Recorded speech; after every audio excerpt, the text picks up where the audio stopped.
That was surprisingly normal. And we're back. Hello. You guys ready for the next part, the next phase? So this time we'll be going back to our locked save 2, wherever that's hiding. Here it is. Need to go to the lecture classroom first, then the food court.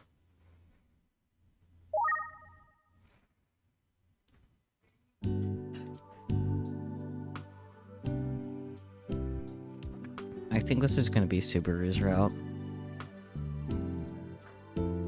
Just from the location alone. Let's see if there's a switch around here. I mean, is Subaru a switch? Who knows? What are you all doing here? No, Subaru-kun. What do you mean, oh? I'm going to save you some time and tell you you're not going to find any switches here. I already looked around. Alright. Did you really? Yes. No, you know, you could have gotten in touch with us or something. Did you really think we weren't at least going to search our own areas? Isn't that obvious? He sure likes to argue. Yeah, he do. Funny considering he was just getting all hyped about swimsuits a second ago. Well, based on my experience, these sorts are always majorly awkward. Did you need something? No, nothing. I mean, if that's the case, why don't you help us out, Subaru-kun? Like I said, I don't have that kind of time. The most I can do is search my own surroundings. Is this where the robotics lecture is supposed to be held? Yes, we'll be using this hall. Now look around once again. Apparently this building is normally a store of some sort. It's actually quite well built. There are tables and chairs lined up inside. This must be where the kids are going to gather for the robot seminar. I don't know, pal. This place looks pretty much done to me. Since the building already exists, they only really need some tools and whatnot. And I assume Subaru-kun is in arranging for everything himself. You gotta be kidding me. We haven't even decided what we're going to do yet. Just pick something already. Easier said than done. It must be real nice since you don't have to do anything. But for me, this is one of the hardest things I've ever done. Skill issue. Subaru-kun says as he holds his head. Listen, we're talking about kids here. Right? Do you even understand what that means? Kids are a handful, yes. What does it mean? Look, children are for a completely different planet. No, they're monsters. Oh dear. What in the world is he saying? No reasoning or logic will make sense to them. No matter how you try to word something, they won't understand. What do you call someone who doesn't understand words? An alien. They're aliens. Well, that's rude. You're taking this way too far. How can one be expected to teach these kids about the ins and outs of robotics? It requires logic and reasoning. Do you get it? Do you see how difficult this is for me? Have you considered not thinking so hard about all of this? Subaru-kun raises his eyebrows in response to Yoshio-kun's words. I can't see that. Any one of those kids could grow up to becoming a leading force behind robotics in the future. If I do a half-assed job here, that kid may lose interest in robots, leading to a great loss in our society. You can't just fool around with this. I can't help but think that a kid like that would be interested in robots no matter what, but I decide not to say anything. Plus, when the Robotics Club continued existence may very well depend on the success of this festival. I will not let the CT Robotics Club, something we all worked so hard to raise from the ashes, go down in flames. Huh. By the time Subaru-kun is finished talking, Yoshio-kun has a smile on his face. What's with that face? I don't think you cared so much about the robotics club. What are you talking about? That's not why I said that. I love that he'll say nyani. Yeah. I'm sure Aki-chan will be delighted to hear what you just said. But please don't. Don't tell the press. Isn't that you? Who cares? Anyway, you can't tell her. Ever. It's something for you to be embarrassed about. Either way, I don't have a lot of time to waste. I've got to figure out what to teach at the robotics lecture, how to teach it, and simulate everything from start to finish. So, you two deal with Kimijima-ko's madness, please.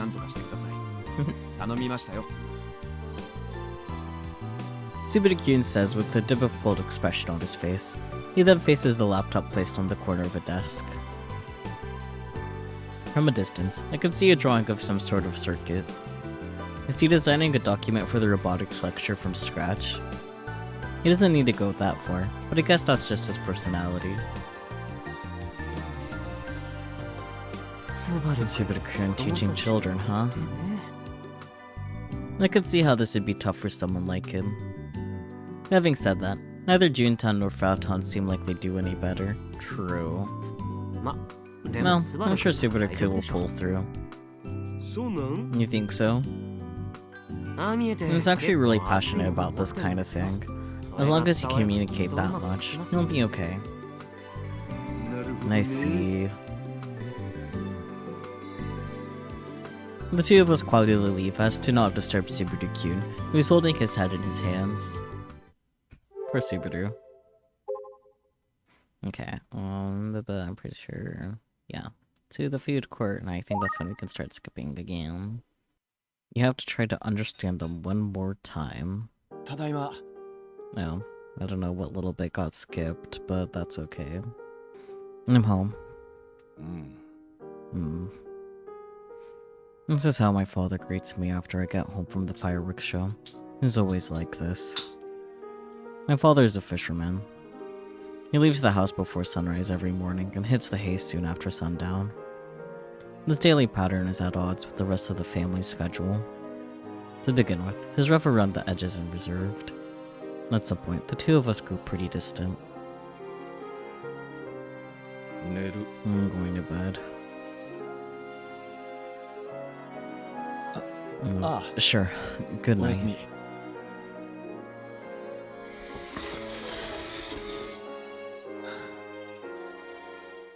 I go to my room and head straight to my desk.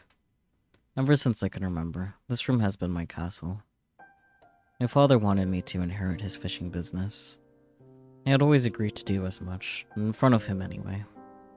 But the reality is that I loved robots too much to leave them behind. I once told my father that I wanted to go to college to study robotics. He objected, of course. Ever since then, I stopped saying the word robot in front of him.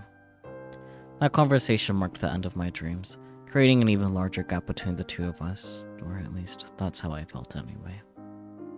I want to work with robots. How many times had I told myself that that was the past, something that could never come true? But no matter how much I tried to convince myself, I was unable to keep my feelings to myself. Trying to shut down those feelings had an opposite effect on me. Because robots were forbidden to me, the passion kept quietly burning inside.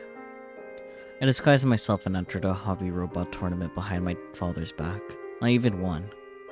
This room was the only space where I could immerse myself with robots, away from my father's prying eyes. I eventually went to high school, and as the days passed, I was convinced that I would just become a fisherman. But that fateful day, I encountered Sanemiya Akiho, my weirdo senpai. And after being forced to join the robotics club, my repressed feelings came pouring out against my will. My father was livid when he found out that I was still into robots, despite my promise to leave them alone. On top of that, his anger reached a whole new level when I got injured when working on the club robot. That time, I really tried to quit. But even then, I couldn't. And so, During the intense cold of February this year, my father accepted my desire to fight in order to save the world.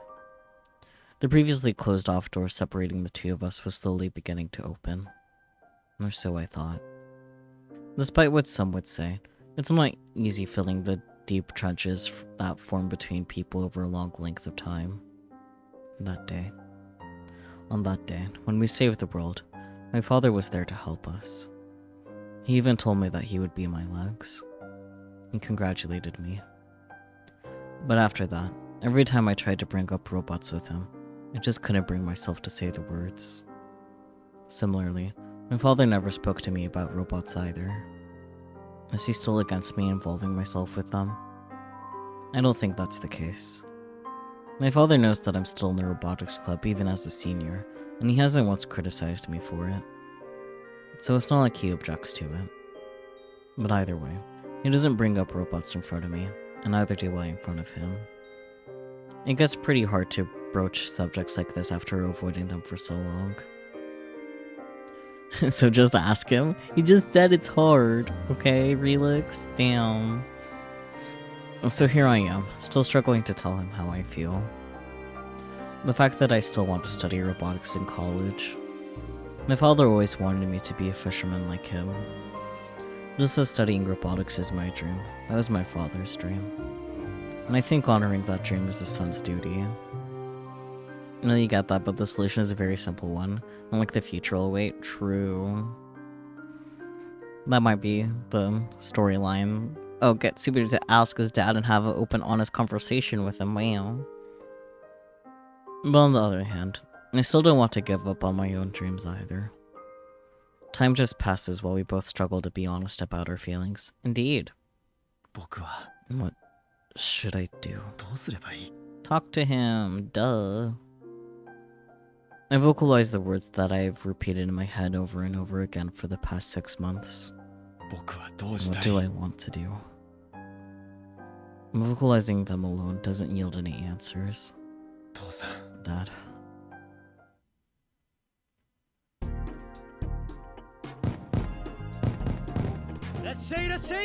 Come on, we got deep fried flying fish. They're really good and freshly fried. Come try some.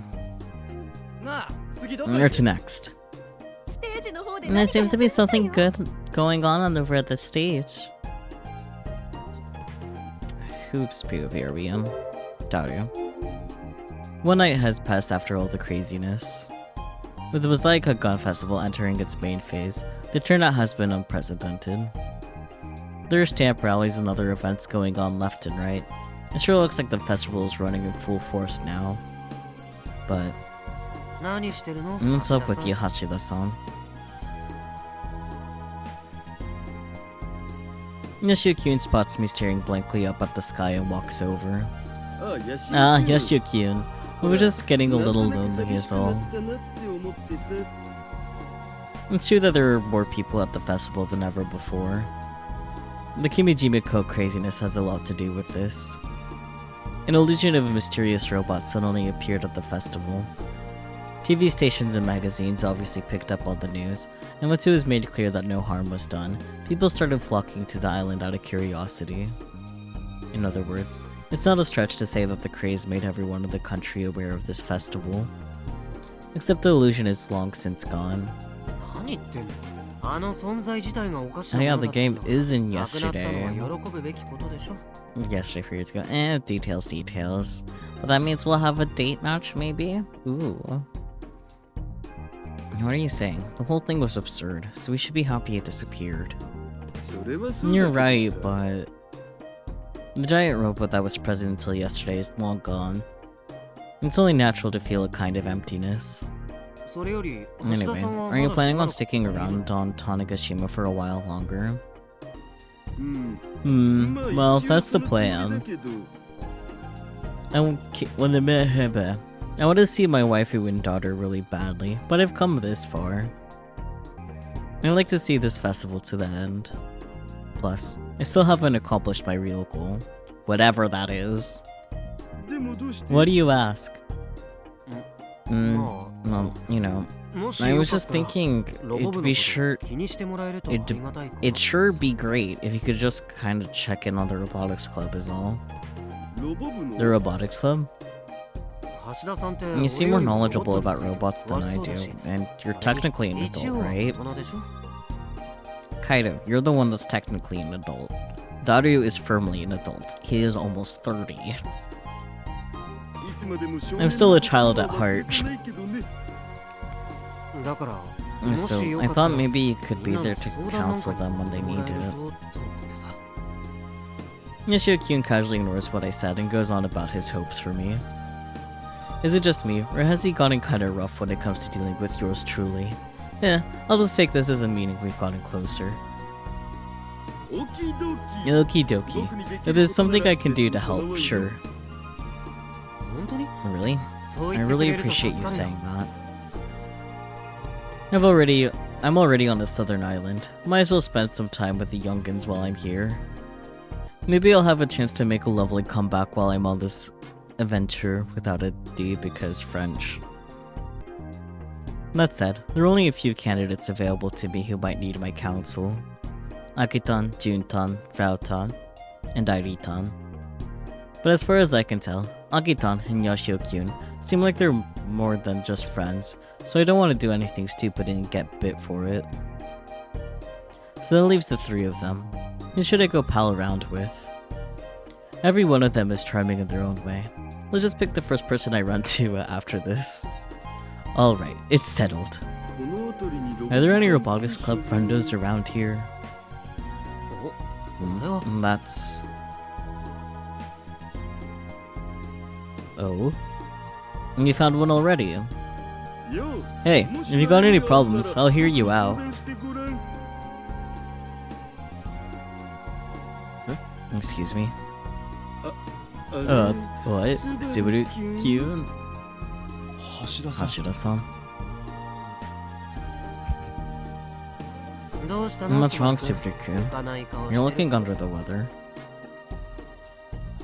Of course I am. I said I didn't want to do this from the beginning. Are you talking about the robotics lecture? What else is there? Hold on. I don't like children to begin with. There's no way I can teach them about robots. Wait, I've got it. Yashio-senpai. Can you take my place? I'll study for your exams in return. How in the world does that help me? Besides, I don't know nearly as much about robots as you do, Subaru-kun. And that won't be a problem. The children may understand better if a person of your level speaks to them. Damn. You're definitely making fun of me. Is this going where I think it's going? What a joke. Why do I have to do this? Hey, Subaru-kun, I have a suggestion. No, look at that. I forgot I had some errands to run. I attempt to remove myself from this unfortunate situation, but Yoshio-kyun tightly snatches the sleeve of my shirt. Maybe Hashida-san can help.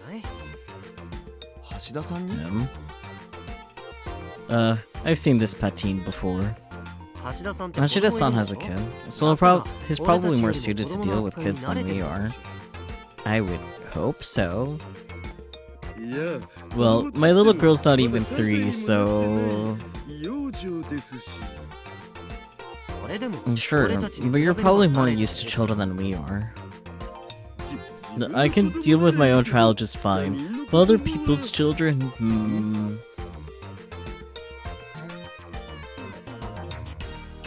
That's when I noticed something pulling on my other sleeve. Oh. She's a very little girl, about 5 years old.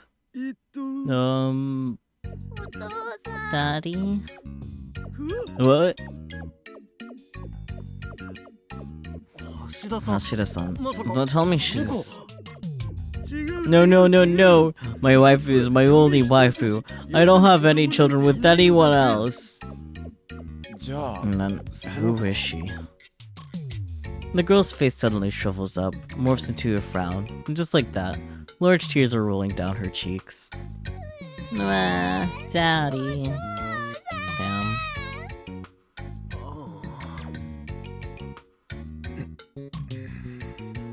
Yoshio-kun and Subaru-kun are still shooting me doubtful looks. I nonetheless ignore them, squat down to meet the girl eye to eye, and gently pat her on the head. There. Did you get separated from your daddy? The girl nods silently. Okay, gotcha. Leave this to me.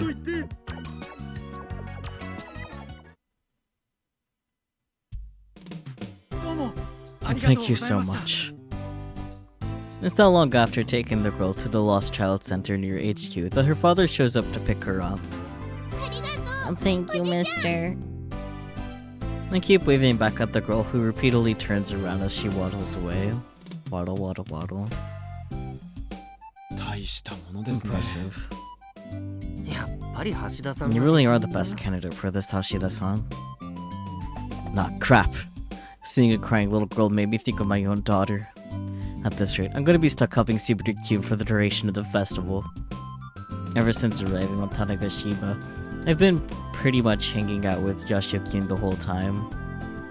With the madness from earlier over, I thought I could enjoy some fun adventures, but sadly, it looks like I'm stuck on Dude Patrol. Wait, I have the perfect idea. Fine, I don't mind helping you out. Really? But before that, maybe we should look for someone who'd be willing to switch places with Subaru-kun?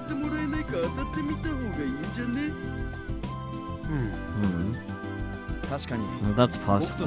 I think that would be ideal too. If one of the girls can take his place, I'd not only get to provide them with counsel, but I'd be willing to teach them all sorts of things. Phrasing. In fact, I'd like to be taught a lot of things myself. Okay, now let's start asking around. They're definitely gonna get shot down all across the board.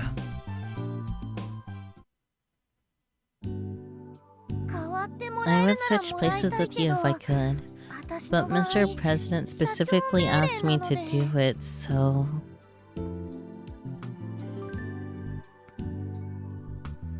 I really don't know anything about robots. Are you okay with that?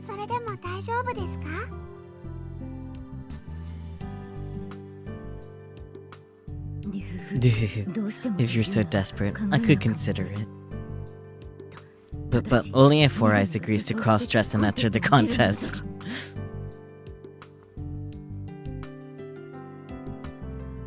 Jun-chan, Heidi-chan, and Kona-chan are all unavailable.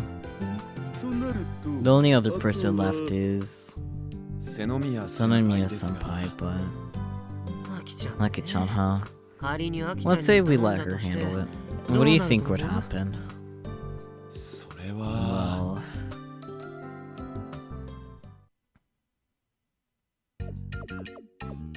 Okay, we're going to start the lecture. Everyone here loves robots, right? That means you guys obviously know about Gun Barrel. Huh? You don't?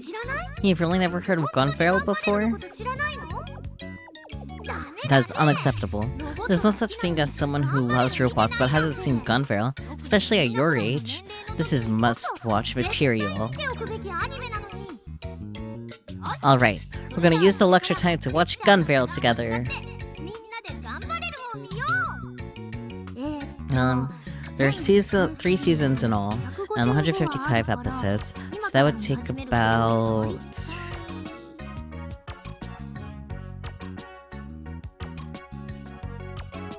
We can ask Sonomiya-senpai. Alright. Well, so that's how everyone sees Akitane. But they might be right. She'll probably start playing with the children instead of teaching them anything.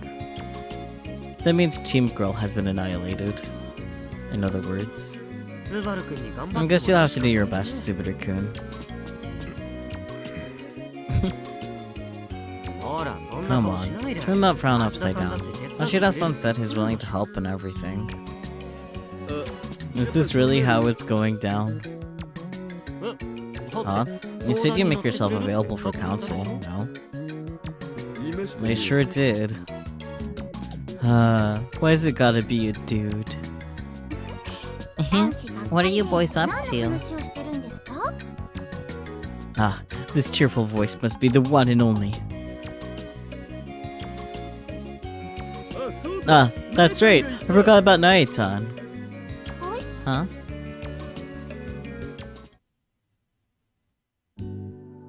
I'm sorry. I have to manage an event over at JAXA, so I can't help.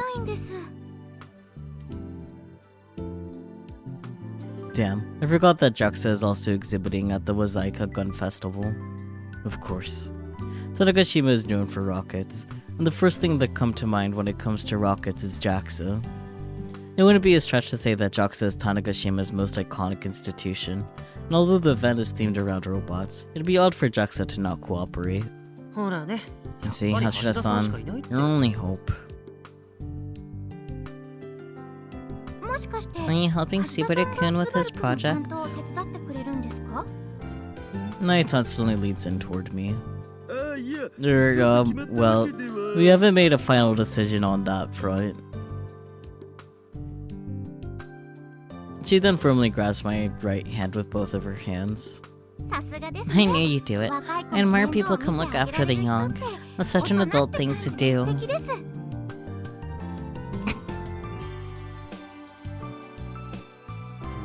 Yeah, but Hashira-san doesn't seem very up for it.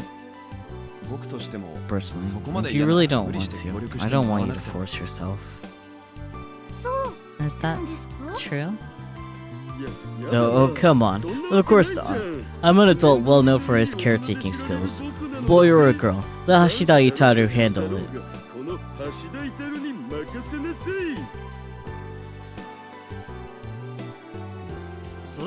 So we can count on you for counsel then? Of course. There, I said it. Happy? Naitan has gotten terrifyingly good at manipulating men. Granted, I might fall for letting her do this to me. I guess you can breathe a little easier now, Subaru-kun. I suppose he does seem to know how to deal with children. Maybe he'll have his uses.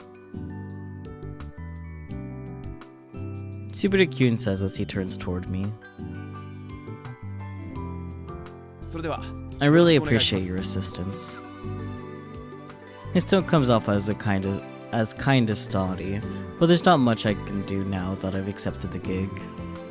I'll just have to deal. Anyway, how are things going on your end, Kaito-kun? Things? Like what? Your studies, of course. If you don't get your studying in now, you'll never become an astronaut. No. I know it looks like I'm hanging around, but I've actually been studying pretty thoroughly. Nishikunu explains as he shows us his Pokécom display. There are all kinds of physics questions on it. Every time we've been at the festival together, he's been glancing down at his Pokécom every chance he's had, so I assumed he was playing games or something. I guess he was actually studying. I was going to suggest that he'd be the perfect person to help Subaru-kun, but he has a pretty legit excuse. Good. It'll be... It will all be worth it in the end if you work hard now toward your dream. I sure hope so. Naitan must have studied really hard to get to her current position. That's probably why her words have so much weight to them. Subaru-kun, you're studying for exams too now. How's that going for you? Unlike Yashio-senpai, I've been staying current with my studies since the beginning. You did morph them a bit because it was looking a bit long, but I have the file now too. Thank you. Yeah, I did see the clip file as well.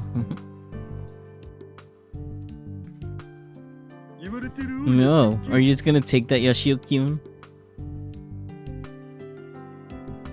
I would snap back, but he's not wrong.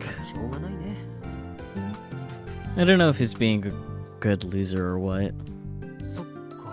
I'm glad to hear you've been studying. I guess that means you're planning to go on to college. Well... Did you talk to your old man about it? That face says no. Subaru Kyun's silence says it all. Looks like he's got bigger problems than just the robotics lecture. My future is my own to deal with. Please leave me alone. Besides, I need to focus on the robotics lecture right now. Anyway, I'll try to come up with a lecture program by tomorrow. You're doing it yourself? Yes. Just because he's helping me doesn't mean I get to delegate everything to him. Despite all his gripping, this kid clearly has a strong sense of responsibility. So I'd appreciate any kind of constructive criticism you can give me based on what you see tomorrow. Yoshi-senpai, Hashida-san. Subaru Kyun stands up, says his farewell, and disappears into the crowd of people. With that kind of personality, he's gonna have a tough time going forward. And that's just how Subaru Kyun is. Maybe his personality is also getting in the way of his moving on to college. Though that doesn't mean I can just stick... Though that doesn't mean I just get to stick my nose into this business. Same date. The date matches... well, not the year, but like, month and day. Let's go. It's the 24th in game and in actual life.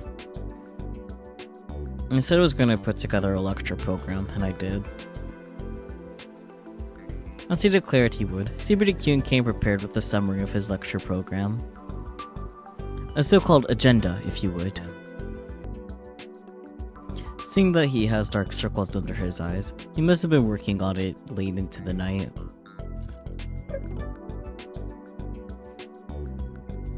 He hands it to me, and I immediately notice how heavy it is. Considering it's a giant mass of papers held together by a large paperclip, I'm not sure this really qualifies as an agenda anymore. I'm going to run the robotics lecture based on this agenda. I could tell he put his heart into it. Subaru Kyun speaks with confidence.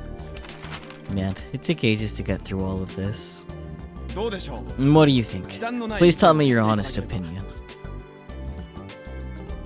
I don't have the time to look through everything and comment on it. Well, maybe I do, but it'd be a waste of time. When I glance over at Yoshio-kyun to gauge his reaction, we meet eye to eye. Seems like he's on the same page as me. What's wrong? Please don't hold any punches. Tell me everything. About that. We can't really comment much until we give it a go. What do you mean? In other words... Yoshio-kyun and I nod at each other. Then I pull out my Pokécom.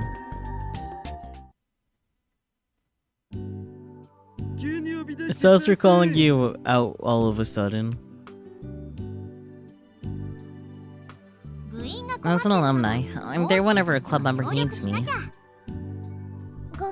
Sorry, I can only stay here for my break period.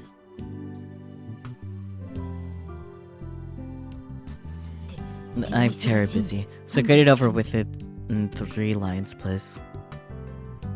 Yoshio-kyun and I summoned the whole robotics club to join us during their break.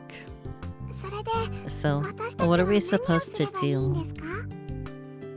Subaru-kyun is going to give you a lecture on robots. All you guys gotta do is listen. Right, instead of reading through the agenda, it'll be faster if we actually have him do the lecture in a test environment. Basically, we're conducting a simulation. Since everybody is on their lunch break, it's no big deal if folks are eating. Oh, that sounds like fun. I'm surprised. You don't strike me as a lecture type, Aki-chan. You hated taking classes in high school. It's a different story when it comes to robots. Figures. I don't know what I was expecting.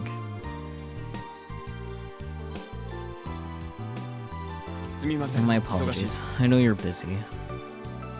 It's okay. Maybe I can learn something that'll help me over at the Battle Robot tournament.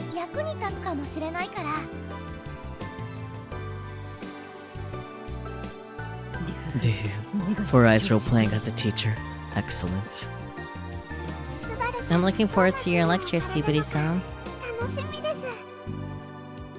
Thankfully, it looks like everyone's being cooperative. Okay, the stage is yours, Subaru-kyun.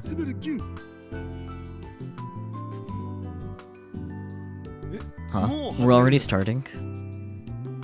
Of course. We only have the lunch break, so you need to get on with it.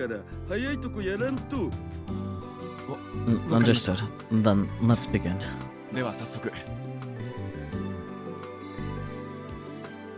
Subaru-kyun steps forward and pushes up his glasses like an actual teacher, and scans everyone's faces.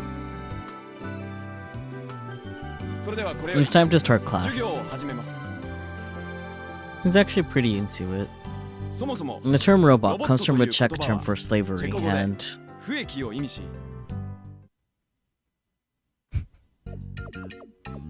as such, throughout history, robots have taken the place of human labor.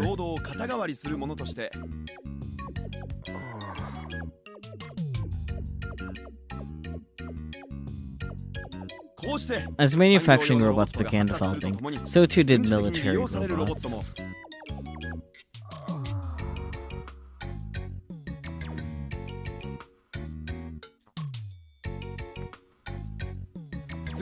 Take a look at this illustration. This picture represents the circuitry inside of a hobby robot. As you can see, its insides are not very complex.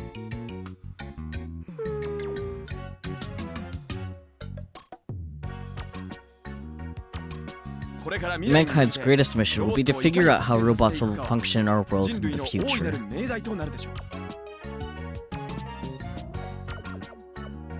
This concludes my robotics lecture. After finishing everything he needed to say, Subaru-kyun scans everyone's faces once again. There's a great sense of satisfaction on his face.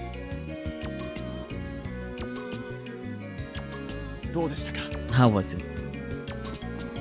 Huh? Oh, is it over? Yeah.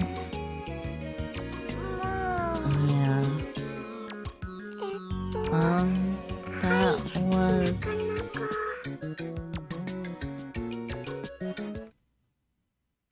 super boring. What? Bravo! What did you just say?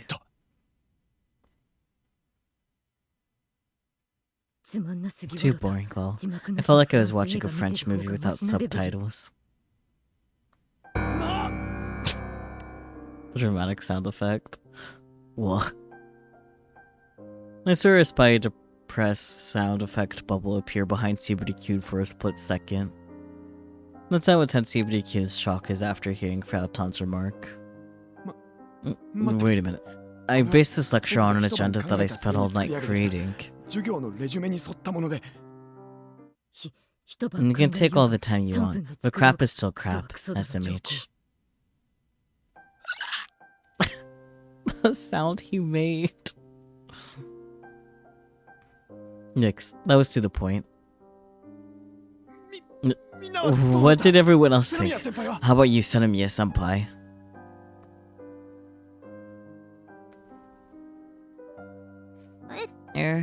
I guess, I think it was a little difficult for me to understand. Nagitan, you fell asleep right in the middle of it.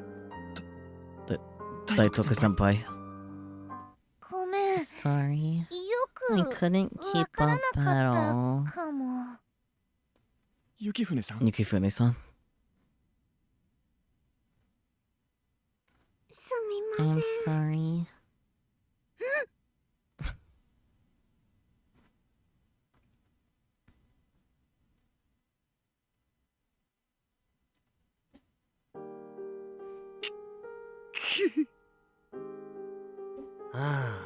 Dang, I've fallen into a deep hole. Not that I can blame him. He spent his entire night working on that agenda. Where did I go wrong? I mean, you started off with the origin of the word robot and, like, location, which I guess isn't necessarily a bad thing, but that told me it was just gonna be boring, you know? And it's oblivious. This might be harder than I thought it'd be. And first things first, why so serious? And what's wrong with being serious? I'm not saying that it's necessarily a bad thing, but remember what Akitan said? She struggled to follow along. What's the target age for this lecture? 8 to 12-year-old children is what I've been told. And then your lecture is way too difficult for them. And that shouldn't be the case. At their age, I was already building my own original robot. And it's because you're talented, Subaru. It's the autism. Smart kids tend to think that everyone else should be capable of doing everything they can. So when they see less capable people, they often get annoyed with them. I'm guessing Subaru has similar tendencies. Anyway, since you're dealing with kids, you have to make this lecture easier to understand. It also has to be more engaging. And that's called pampering. Besides, isn't it rude to assume they won't understand from the get-go? This guy is stubborn. Anyway, this is the best I can do. If that's not enough, then I shouldn't be doing this in the first place. Not long after he says as much, Subaru-kun's expression darkens in response to his own words. Then, I'm sorry. He apologizes quietly. He's not a bad kid.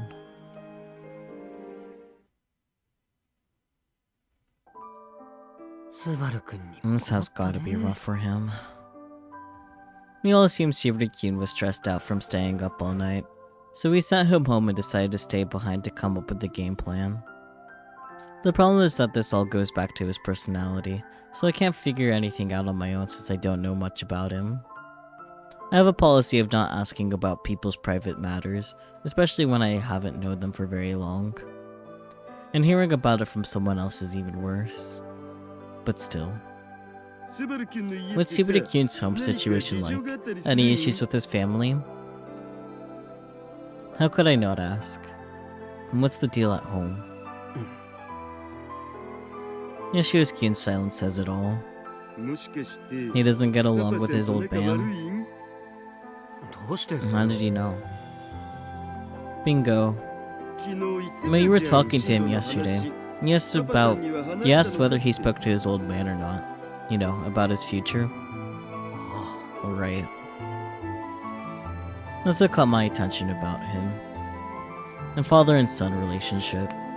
If you don't mind, can you tell me about Subaru-kun?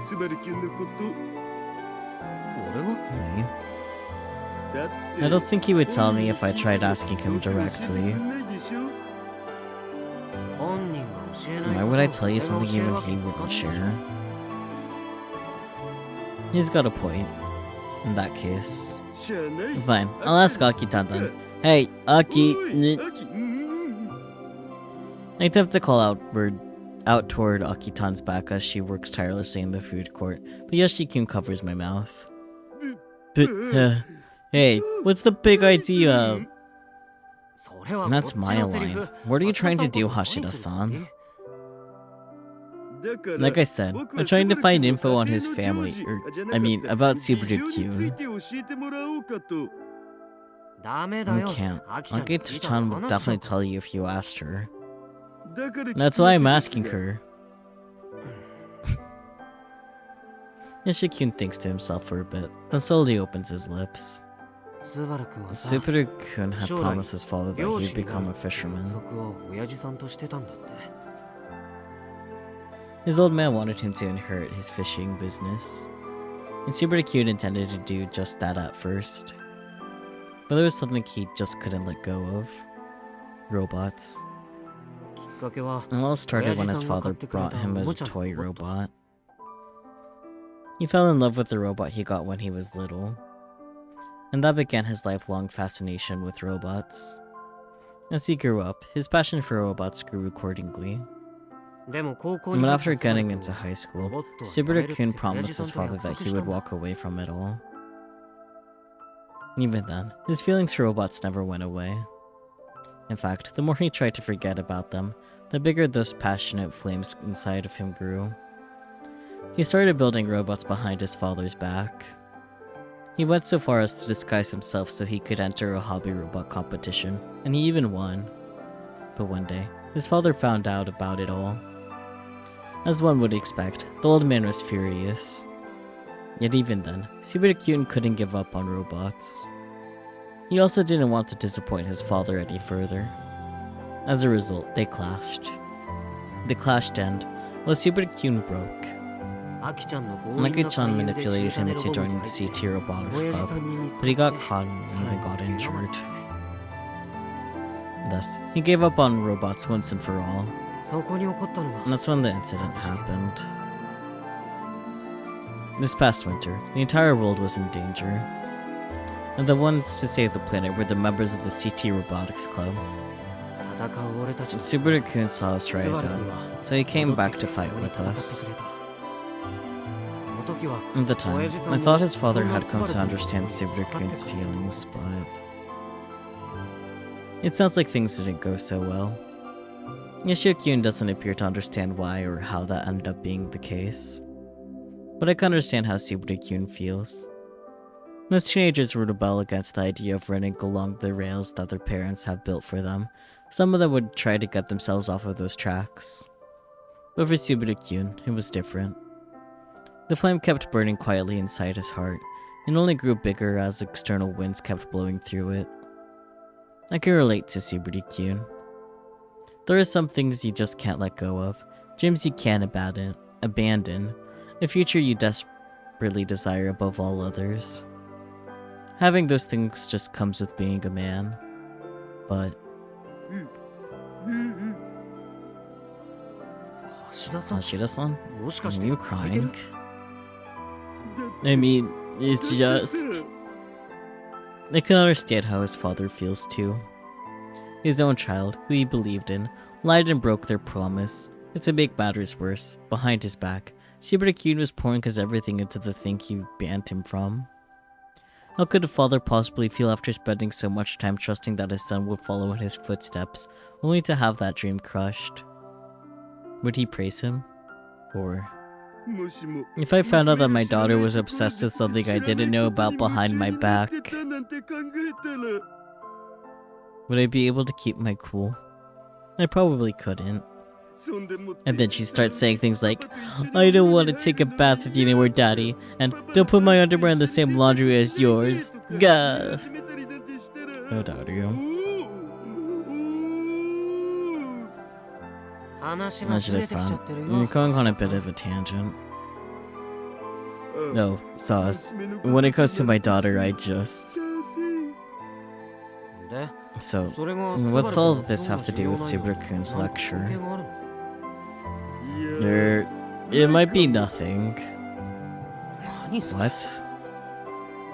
I thought maybe there'd be a connection, but perhaps they aren't directly related after all.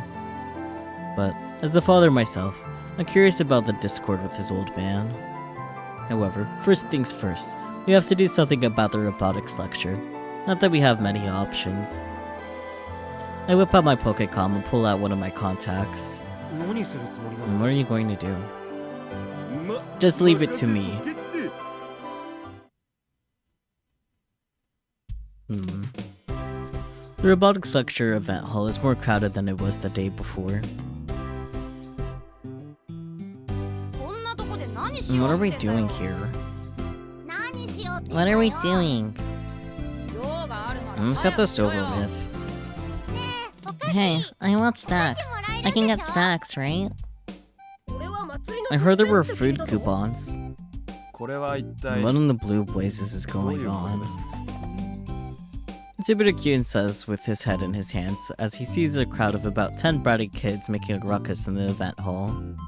I thought it would be best for you to get used to dealing with kids if you're gonna be lecturing them, and so I had Jin-tan lend me a helping hand.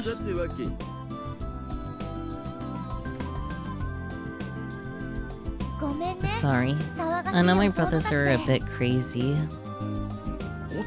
Brothers? All of them your little brothers? Subaru-kun glances at the 10 or so loud kids running around in the vent hall. I actually have 3 little brothers. The others are students at my dojo. Oh, I see. I heard that Jin-tan's family runs a karate dojo, and that a bunch of kids gather there to train on certain days of the week. So I asked her last night if she could bring them here today. Children are opportunists, so they won't simply agree to something just because you ask them. That's why I baited them with snacks and food court coupons so they would agree to show up.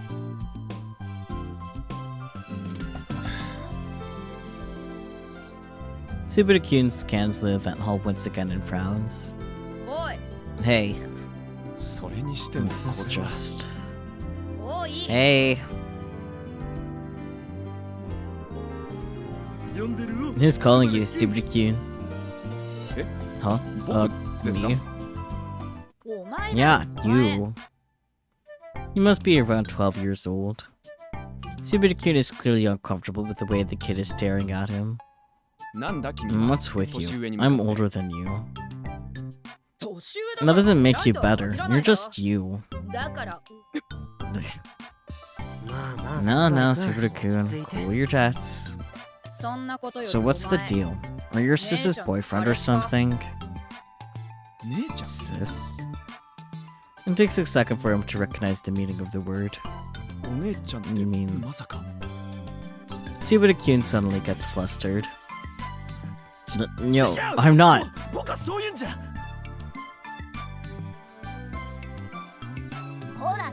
Toshi, how many times do I have to tell you?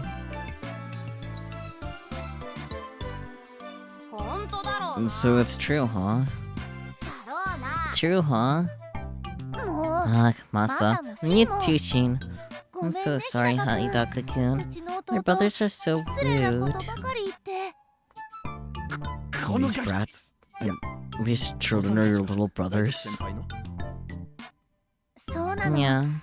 I know they can be snobs, but they mean well, I swear. I hope you can forgive them. I see. Subaru-kun smiles bitterly as he inches away from the children. I expected as much, but it looks like Subaru-kun can't handle children in this age group. Well, what's the answer? Huh? I'm asking if you're Sis's boyfriend. Are you deaf? By the way, when I first met them earlier, they never asked me if I was her boyfriend. How rude. I told you earlier, I'm not. Saitoka-senpai and aren't like that. Are you sure? I'm sorry, but he's telling the truth. Subaru-kun's a 3rd year at school, and Jin-chan's a formal club buddy. Okay, fine then. Wait a minute, why are they so obedient with you? Subaru-kun looks frustrated with Jin-tan's little brothers, especially after they usually accept Yashio-kun's words. If you say so, Master. Master? This goes back to when Yashio-kun first visited Jin-tan's house. Her 3 brothers apparently thought he was going to steal her away their beloved sister. In response, Yashio-kun challenged them to a battle. In KB, that is. Ever since then, they've apparently been addressing Yashio-kun as Master. So Yashio-senpai still resolves problems with KB here. Subaru-kun's words are laced with disgust, but I don't think I'm the only one that feels like there's a hint of admiration in his voice. At any rate, the little brat started calling Yashio-kun Master after he brutally defeated them in KB. And said Master is the one who easily clears up the misunderstandings surrounding poor Subaru-kun. Anyway, who's gonna be your teacher for today? I'm going to learn a whole bunch about robots. Okay. And look, it just says brats.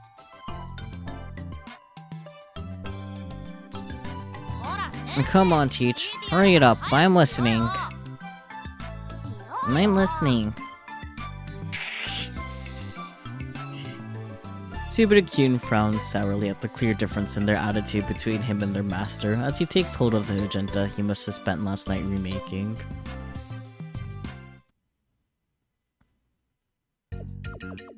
And as you can see, robots depicted in anime have evolved. What were once super robots have now become real robots. In this case, the term real doesn't necessarily refer to something realistic. The fact that a humanoid machine. Hey, did you guys watch Carmen Rider this week? I did, it was so cool. Hey, where are the snacks?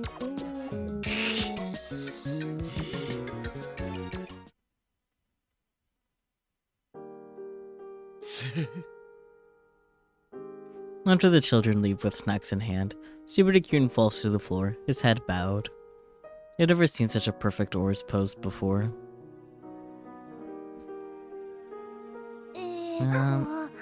Maybe that was a little high level.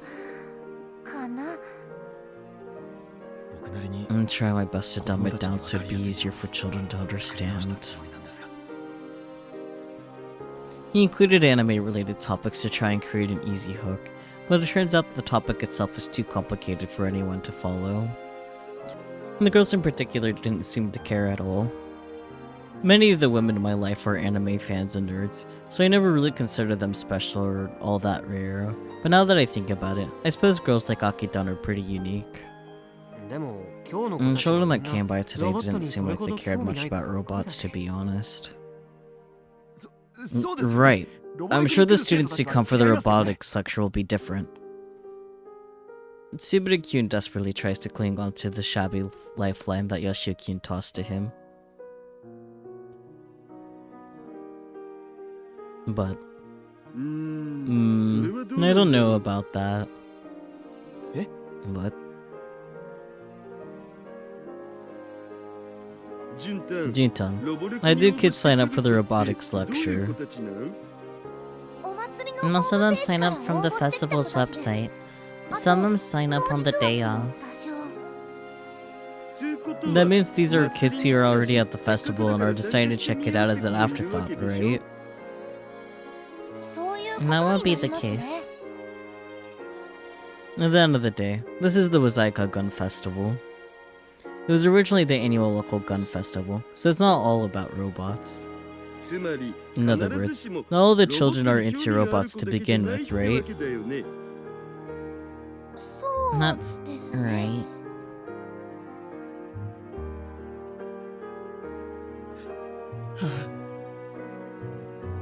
Subaru-kyun hangs his head again in disappointment.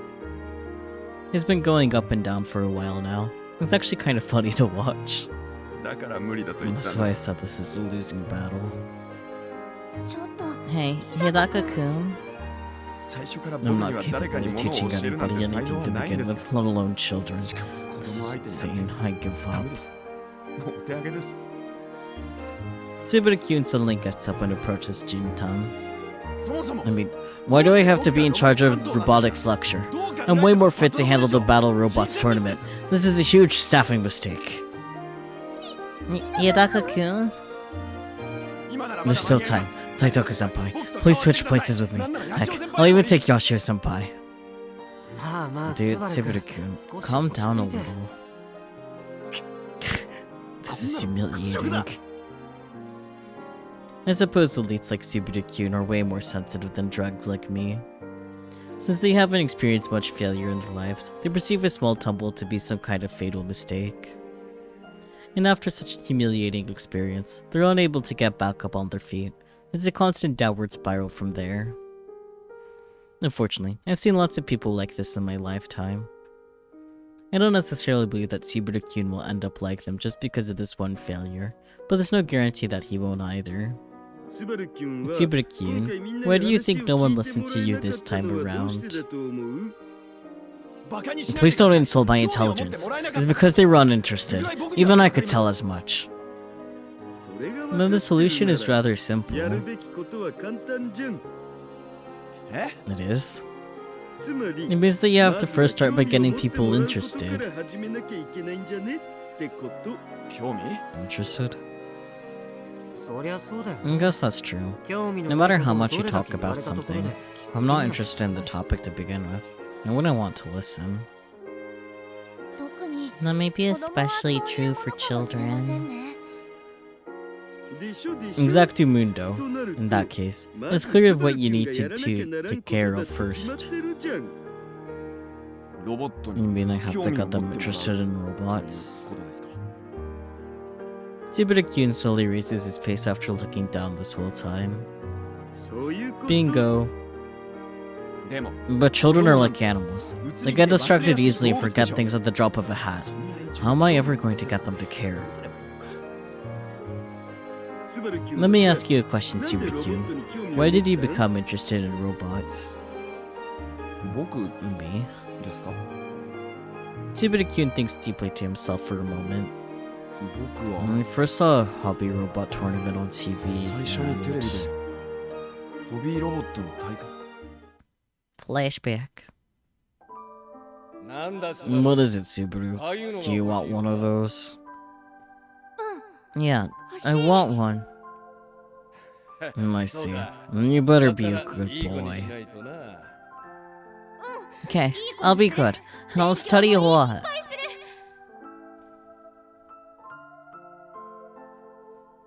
Subaru, let me show you something cool. Something cool? What do you think this is?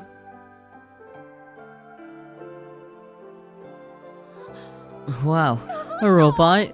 You bought me one? I made a promise, didn't I? I tell you all the time that real men don't break promises, right? Yeah. There. Make sure you take good care of it and build it right. Okay. Make sure you don't give up midway through, okay? I got it. I promise. You're a smart kid, Subaru. I'm sure you'll finish this thing in no time.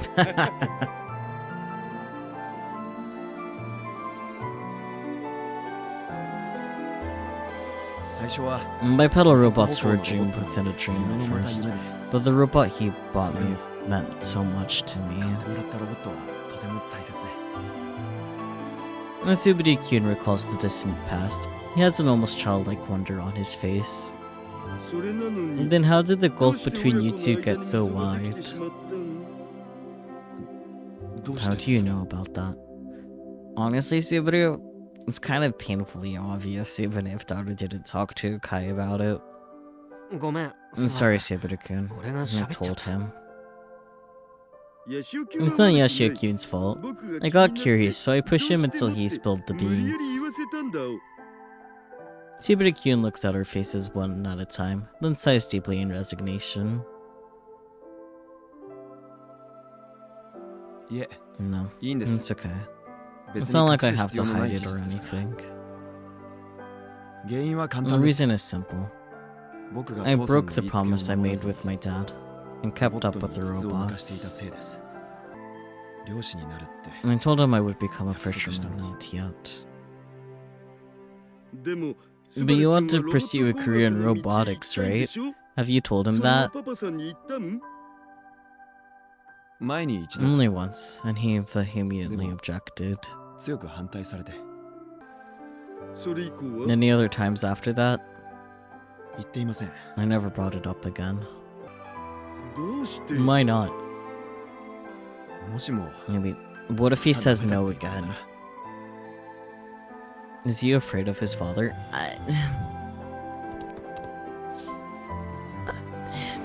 Yeah. No, that's not it. Our first introduction to this guy was him hitting his son, so no, I think that fear is a reasonable factor. He's afraid of being rejected again. Or maybe being hit again, you know.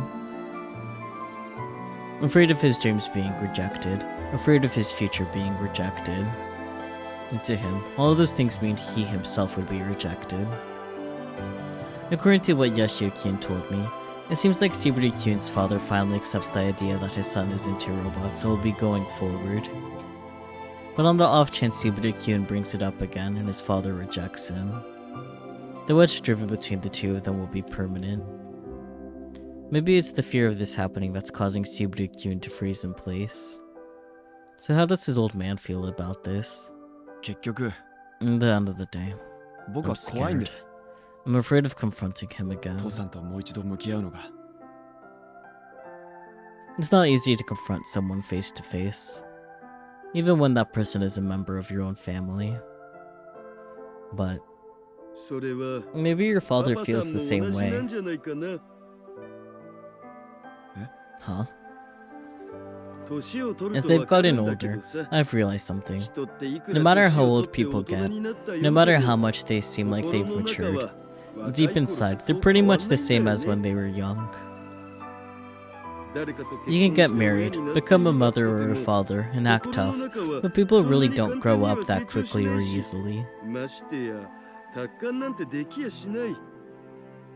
And they struggle and do everything they can to play the role as a parent. Everything can to play the role as a parent. Your kid calls you daddy when they're little, but when they eventually grow older and start to develop an ego of their own, they become their own person. At that point, you start to question, what is he thinking right now? Does he hate me? All kinds of things. One day, your old man discovered that you decided to walk down a different path than him. The little boy who said he wanted to be just like dad was no more. That must have terrified him too. All of a sudden, he found himself not knowing how you felt about him. And knowing something like that is a terrifying thing, friendo. That is afraid of me. He said it's scary to talk to, right? Those sorts of people are usually the most scared on the inside. He can't get the words out because he's scared. He can't ask you, what do you want for yourself in the future? Dad. Subaru-kyun. You have to try to understand them one more time. That goes for your father. And the kids that come to the robotics lecture as well. And the kids. Yep, it all comes from the same place.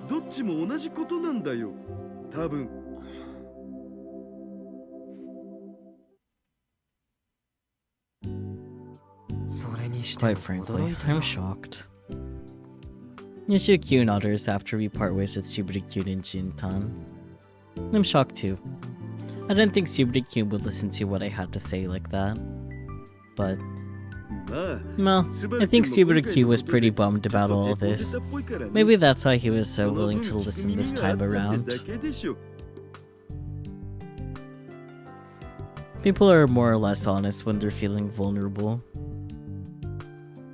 Especially kids like Subaru-kyun who have never known failure.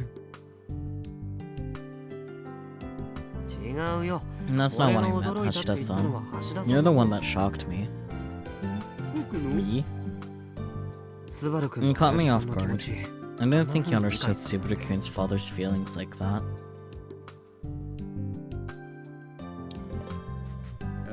Sounded pretty accurate, didn't I? Yashio-kyun stops walking and shoots me a surprised look. Don't tell me you just pulled that out of thin air. Of course I did. My daughter's still little. How would I know what it feels like to have a child that age?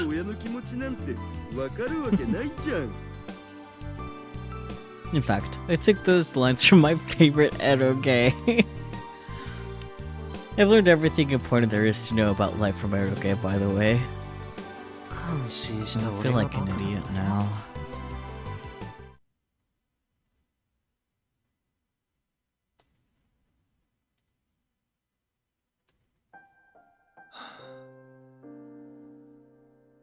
Hashida-san's words repeat in my head.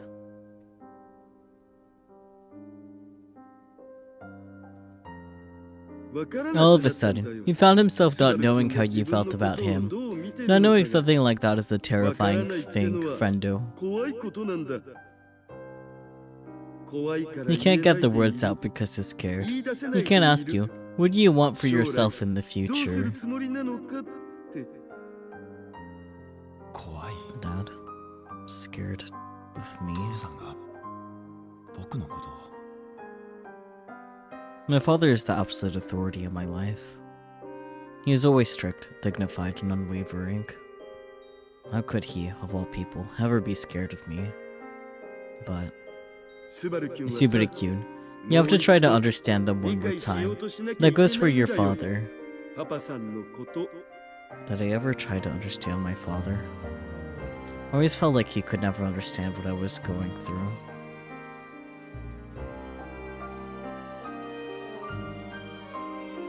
But maybe I was the one who was holed up in fear, unwilling to consider how Dad felt. What if Hashida-san said is true? Oh, if what?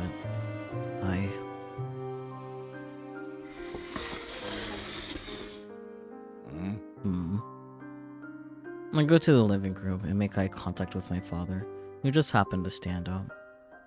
Judging by the time, he's probably about to go sleep. Dad.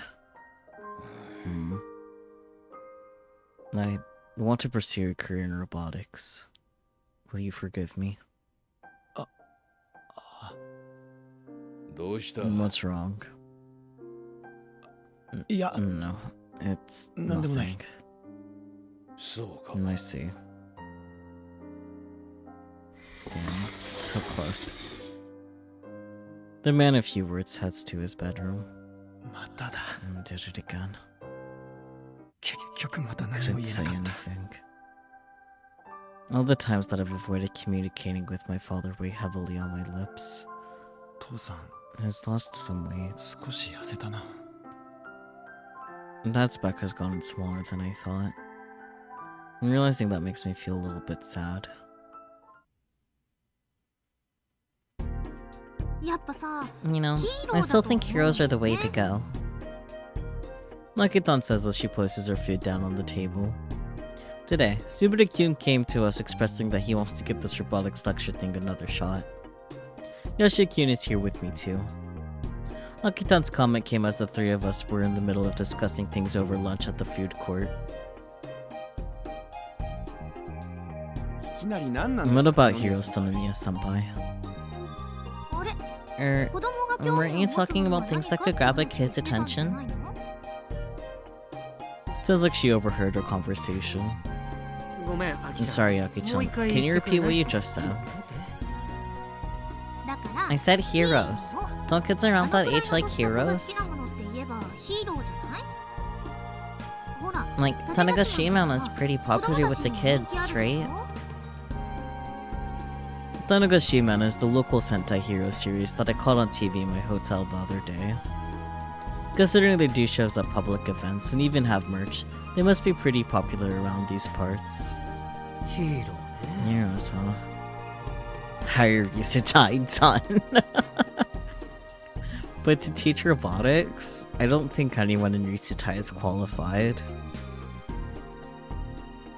Yoshio-kun says before delivering a spoonful of curry and rice into his mouth. Curry rice. Wait, what is this? Why is it so sweet? No, I tried putting all those sweet potatoes in it instead of regular potatoes. How is it? I made it especially for you, Kai. Sweet potatoes instead of regular potatoes and curry. I definitely give it a try, but I don't know how to feel about that. If it turns out good, I'm thinking about asking the manager to add it to the menu. All those sweet potatoes are fine and all, but these are dried, aren't they? Yeah. I felt like the sweetness would be more concentrated that way. I'd maybe not tell the manager about this. You think that would be good with really spicy curry? Yeah, maybe not dried though. Akiho. After seeing Yashio-kun's reaction, a look of disappointment washes over Akitan's face. Alright. I thought it turned out good. Have you considered not drying the potatoes? Despite his complaints, Yashio-kun completely clears the plate. I can tell he's trying to be considerate. But for now, more importantly. That might work. It really won't. The flavor of dried potatoes doesn't match well with the curry. I wasn't talking about that. Then what are you talking about? The hero thing, you do. Nah, that. But isn't it mostly boys that are into hero stuff? Tisk tisk tisk. You're too green, fair child. If you've been watching the Sunday morning shows for the past decade or so, it's common sense that girls like fighting heroines too. Yeah, magical girls. I also liked them when I was little. Nikita nods in full agreement. Sunday morning shows? What are those? Beats me. Jeez, why are these boys so disappointing? Anyway, like Akitan said, kids love heroes and heroines, so you should definitely consider that angle.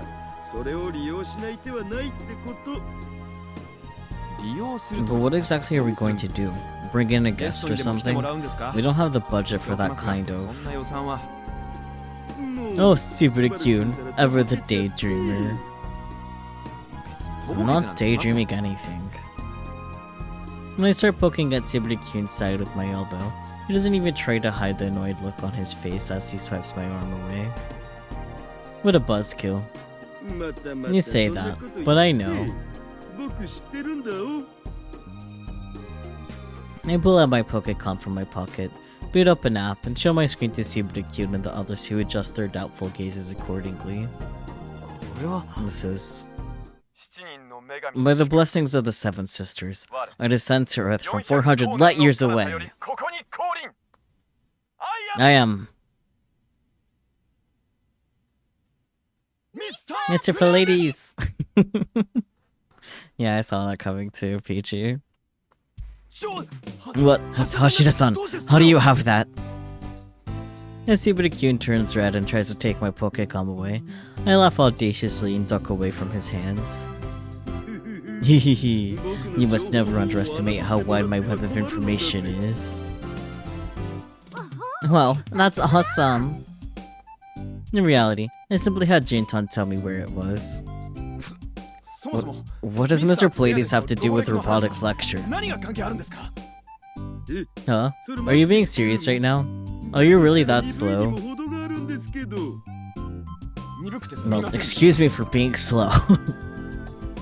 Sounds like he really doesn't get it. I glance at Akitan, who similarly seems lost.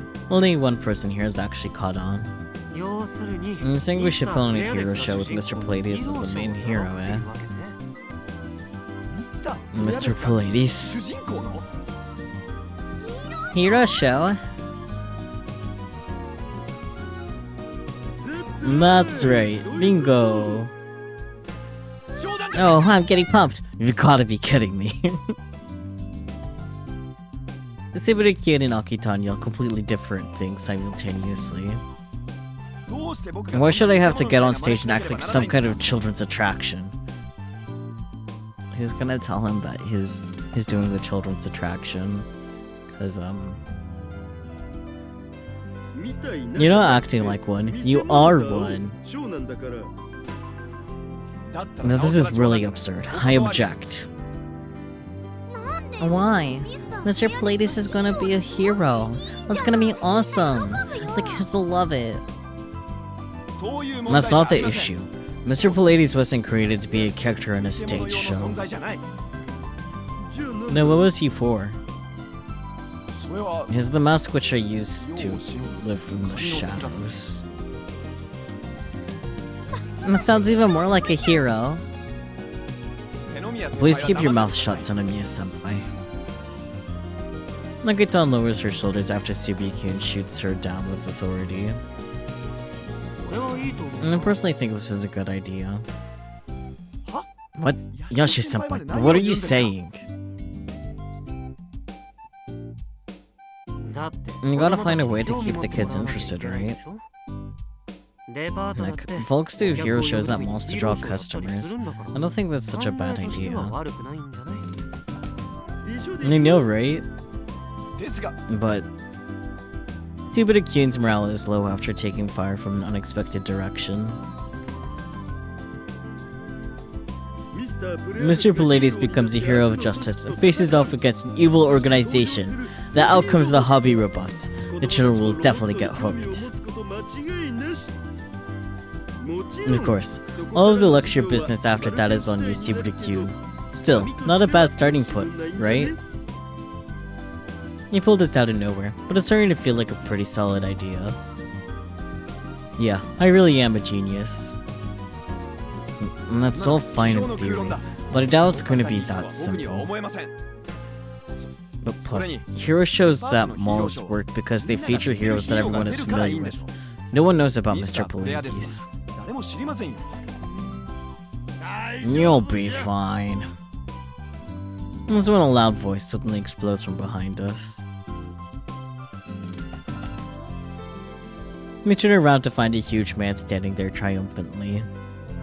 Nagafikata-san. You overheard everything. That's an interesting idea. Wait a second. We haven't decided on anything. Mr. Pallades is against an evil organization. We make this a big show and become one of the festival's main attractions. And everyone will be happy. My kids will be happy. And I'll be happy. Mashida-san, you're the best. And I know, right? But I won't be happy. And then we'll just have to make it so you're happy too. How so? You gotta figure that out for yourself, pal.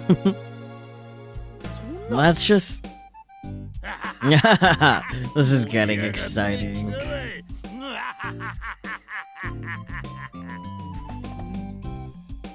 Poor Subaru, indeed. Hey, wait a minute!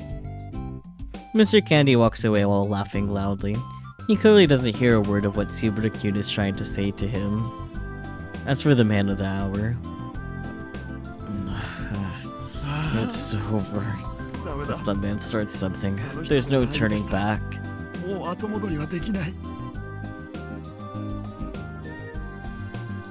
He again falls to his hands and knees and hangs his head low. Come on, you don't have to get that depressed.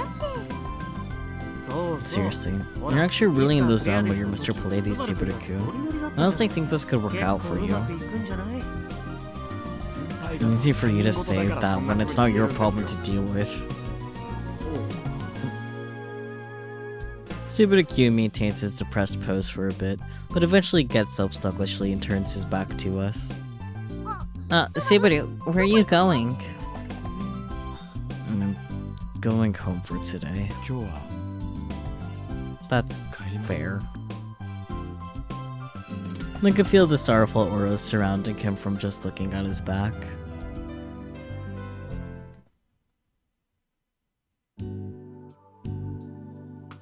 Now then. Huh? Going somewhere, Kai? There's no use hanging around here by ourselves.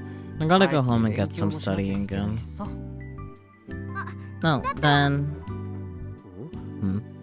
Is that who I think it is? Look in the direction of Yashio-kun's fingertip to find. Isn't that Subaru-kun's dad? There's no mistaking it. I'd recognize that tough-looking face anywhere. What's he doing here? I mean, wouldn't he be here for the festival? In fact, he's looking at the festival map right now. He must have a destination in mind. Well, isn't that the direction of... Yeah, let's go. As Yoshio-kyun runs off, I follow closely behind him. Wait, Kai. Sorry, Akitan. I think Aki-chan was about to say something. I wonder what it was. I hope they paid for their food. Who knows? That's for you to think about on your own. I feel for you, Akitan. I really do. Yoshio-kyun suddenly stops in his tracks. And this route leads to... Yep. Subaru-kyun's old man is making his way to... the Robotics lecture venue. That's right. The very place where Subaru-kyun will be teaching children about robots in a few days. His father stands still and gazes out the venue. Because his back is turned to us, we have no way of knowing what sort of face he's making. Hashira-san. I decided to approach the older man directly. He immediately turns around, surprised by my sudden approach from behind. You're... Hello, my name is Hashida. After seeing Yoshio-kyun off to my side politely bow to him, Subaru-kyun's father's eyes widen in surprise even more. What are you doing here? Nothing. I just happened to be passing through. Passing through, eh? He was most definitely trying to find this place on the map. Like father, like son. They're both stubborn and insincere. Anyway, you have business with me or something? No, nothing too important. I see, then. I hurriedly stop Subaru-kyun's father as he tries to hastily make an exit. Oh, hold on. No. No reason to be so cold. It must be some work of fate that we ran into each other like this. Can we chat for a little bit? I have nothing to talk about with you. Oh, come on, don't say that. After standing directly in front of him, he frowns slightly, and eventually lowers his shoulders in defeat. Keep it short.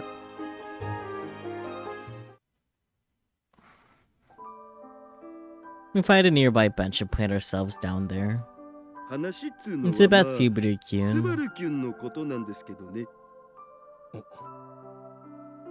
I managed to bring up the issue, but I don't know where to steer this ship next. While contemplating my next move, Yoshio-kyun steps in and makes the magic happen.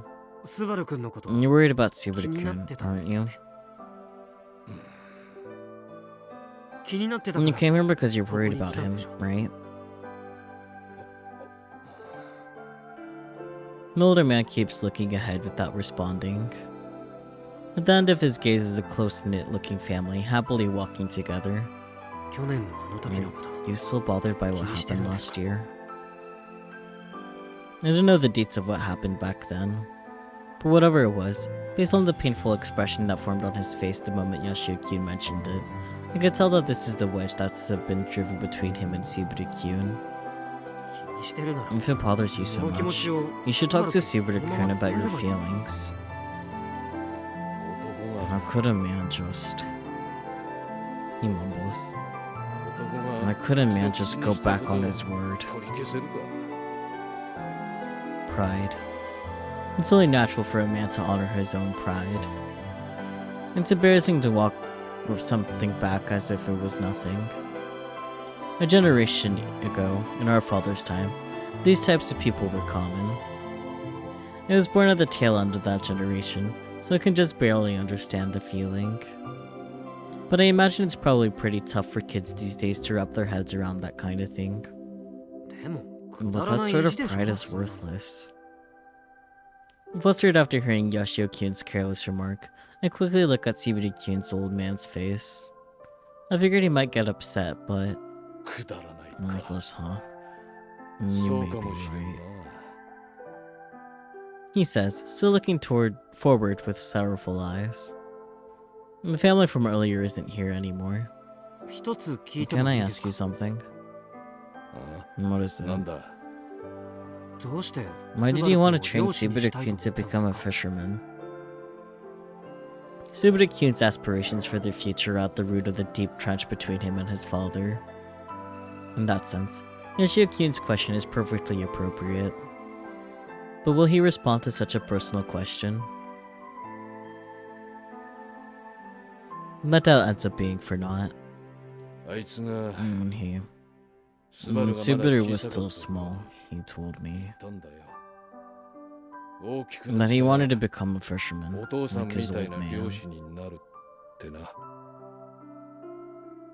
A child's dream. His words must have been sincere. He must have really felt that way at the time. It must have given his old man so much joy to hear his son say that, and all kinds of great expectations and dreams must have been born out of that joy. But children grow up, and as they grow up, their world expands past their home and family. All of a sudden they're being exposed to unfamiliar things and ideas. They start socializing with more people. Their interests change and develop. Their vision for the future changes. I guess maybe I felt like he was leaving me behind. You know, you weren't expecting Subaru to be one to have a lot of the feelsy family plotline, but you're definitely not upset about it. I mean, it makes sense, because his family issues weren't resolved in the first game. Parents are forever chasing after the shadow of their young child. Maybe that's what it means to be a parent. Perhaps he felt like the love Subaru-kun had for him would be stolen away by robots. But you need is an opportunity. What do you mean? Both Subaru-kun and his father have been at odds for so long, but they can't talk to each other openly, right? So if they just had the opportunity to talk, I think they could reclaim some of the time they lost between each other.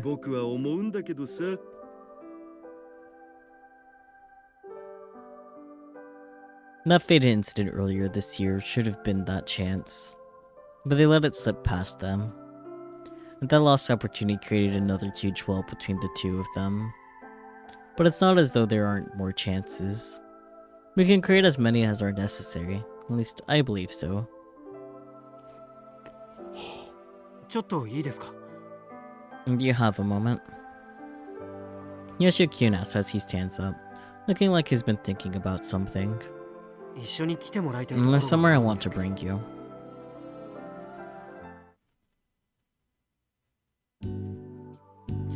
We're here. Since Yoshio-kun came on his scooter and Subaru-kun's father rode out his light truck, we all loaded up in my rental car and headed to...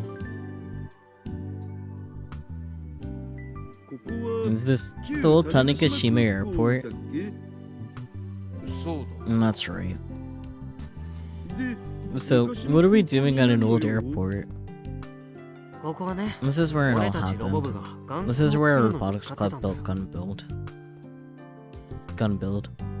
I believe that's the name of the giant robot that the CT Robotics Club built. If I remember correctly, the Let's Build a Life-Size Gun Barrel project. Yoshio-kun walks ahead of us along a large paved path. It looks a lot like a runway. And waiting for us at the end of that path. The hangar? We haven't used it in a while, though. Wait here. Yoshio-kun opens the door to the hangar and heads in. It's too dark inside for us to tell what the place looks like from where we are. It should be around here somewhere. Yoshio-kun fishes around the hangar for a while, but he eventually raises his voice. Found it. Yoshio-kun exits the building covered in dust. He has something in his hand. As soon as Subaru-kun's father sees what it is, his expression changes. Nuts.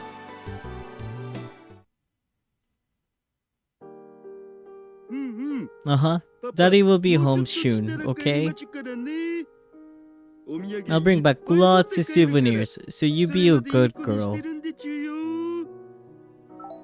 After getting to speak to my lovely daughter for the first time in a while, I lay down with a warm feeling in my chest. As long as we keep communicating like this, our relationship will stay healthy. I hope. Right, that's how it's supposed to work. There's no way my daughter would one day start ignoring me. What did you do today? Who did you play with and what did you learn? As long as we keep communicating like this, I can watch my little girl's world expand without having to feel lonely. At the end of the day, the current state of Subaru and his father's relationship is the end result of a lack of communication. The two didn't have any time to come to understand each other. If so... I'm such a nice guy. There's no reason for me to go this far.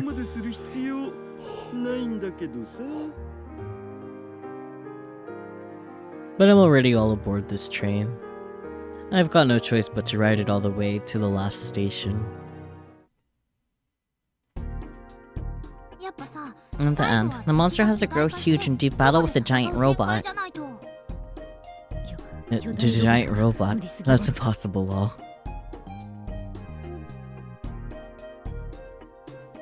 Aw, come on. That's a staple of hero shows.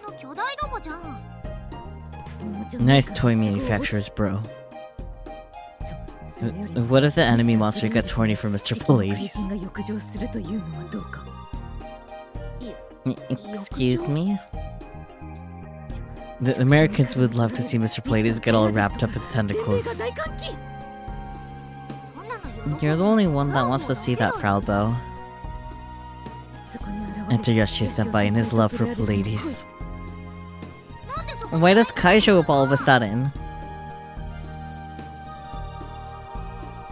Hey, is it really safe to leave the hero show script to these two? They're probably... It would say let Akitan and Frautan write the hero show itself. From making it a BL hero show, of course. And they could have done it, but I just can't get motivated when the main character is a I mean, I figured it'd be better to let them handle it themselves. We definitely need the hero to get backed into a corner at least once. But back to a corner, you say? Yeah, might as well have a bunch of enemies beat him up. But Press Senpai, not bad. What a monster. I thought they might have been too busy for this, but clearly I was wrong. They seem to be having a blast. Is everything okay on your end? Not really. Because of the hero show, I've been busy arranging a whole bunch of things. I had to talk with Mr. Candy about the budget later on too. I'm not very good at that kind of stuff, but since I'm the one who proposed this, I've got no room for complaints. And you should hurry up and go see Mr. Candy. There's something important I need to do before that.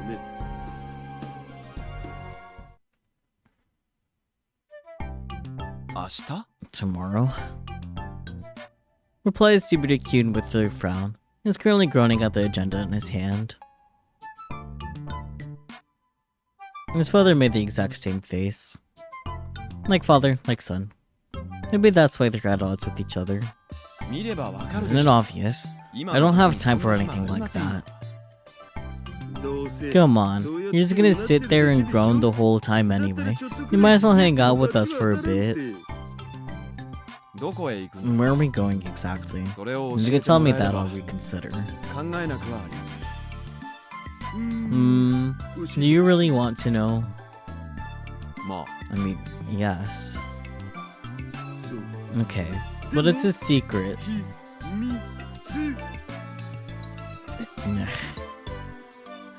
Calm down, Subaru-kun. Mashida-san, don't tease him. Zaz. When I see a kid this serious, I can't help but want to tease him. Fair. Subaru-kun, consider this a favor. Just for a little bit, please. You too, senpai. What are you guys plotting? You'll know if you come. Come on, please. Whoa, cut it out. Subaru-kun grows frustrated upon seeing Yoshio-kun bow his head down. Fine. If you insist, senpai. So you're coming? Just for a little bit. Only for a minute. Alright, you'll be fine. You'll be able to head home whenever you want.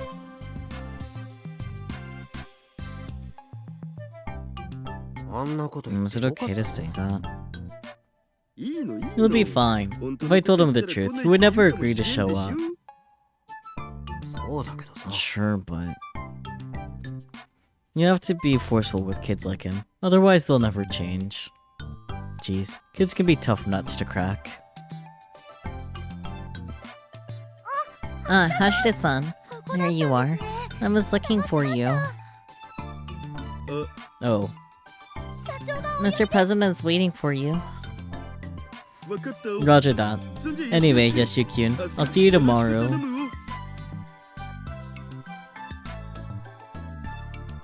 Huh? I'm coming too. You're kidding, right? Of course I'm not. Things are only become reality upon being observed. And you're the observer. Many thanks. Hey, wait.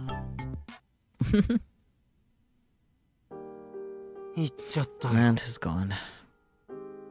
I blankly stare as Hashida-san's titanic body runs off when Juno approaches me.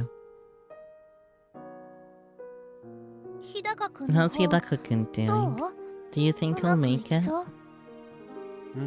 Beats me. It's all up to those two. Those two? Subaru-kun and his old man. Hidaka-kun's father? Is he going to run the lecture? No way. What made you think that? Huh? Aren't we talking about the robotics lecture? Which is right. This all started because you were talking about looking after Subaru's robotics lecture. And then at some point, it only became about him and his old man. Why does Hashida-san care so much about Subaru's family issues? Heck, you shouldn't even care about whether the robotics lecture goes well or not. You're just trying to get both things to go smoothly. Is he just being a nice guy, or is he... And anyway, why the heck am I hanging out with Hashida-san like this every day? Never mind. I don't care about Hashida-san. What's up, Yoshio-kun? Did something good happen to you? Huh? What? You've had this happy look on your face for a while now. You're seeing things, Jun-chan. I don't know about that. Boats! Oh, are they going fishing together? Let's go. I'm dead tired. I glance over at the clock. It's 5 in the morning. Oof. Tanegashima is located farther west in Tokyo, so the sun rises later. Things have just started to brighten up. I look sleepy. I didn't get much shut-eye. Only slept about 2 hours last night. Weren't you the one that scheduled this little meetup? I don't normally go to sleep early. I can't just randomly go to sleep whenever I want, noob. I was able to pull all-nighters back when I was younger, but my body can't keep up with that sort of thing nowadays. On the flip side, Yoshio-kun seems to be just fine. Youth is a treasure. I almost stayed in bed to let Yoshio-kun deal with everything today, but since I was the one that chose the meeting time, I couldn't let this slide. Subaru-kun's running late. Is he even going to show up? He'll be fine, given his personality. Once he says he'll do something, he'll... Oh. Mid-speech, I caught sight of the figure of a young man walking toward us. Top of the morning! Good morning. Unlike me, Subaru-kun's face shows no sign of exhaustion as he looks around the area. So, where are we up this early in the morning? You'll know in a little bit. And so we hear the sound of a small truck engine. It's almost like he was waiting for my line. Huh? Subaru looks in the direction of the sound and gasps quietly. The light truck comes closer to us and parks on the side of the road. An older gentleman steps out of it. That... why? Let's go. Huh? Go where? Just come and you'll find out. Subaru is dumbfounded at the sight of his father. He gets back into his truck without saying much. Eventually, perhaps after stealing his resolve, Subaru follows him into the truck. Well then, shall we get going too? We're really going with them? And of course we are. What's the point of waking up this early if we're just gonna go home? Fair. Sure, but I'm not really... I shove the complaining Yashio-kun into my car and follow behind the truck.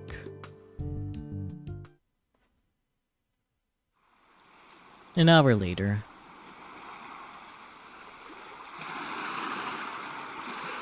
Lo and behold.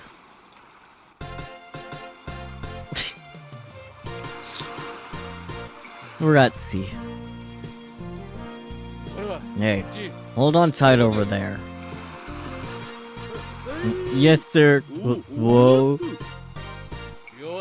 And that's what happens when you don't brace yourself with both feet. Gee whiz. Work your hands if you're gonna work your mouth.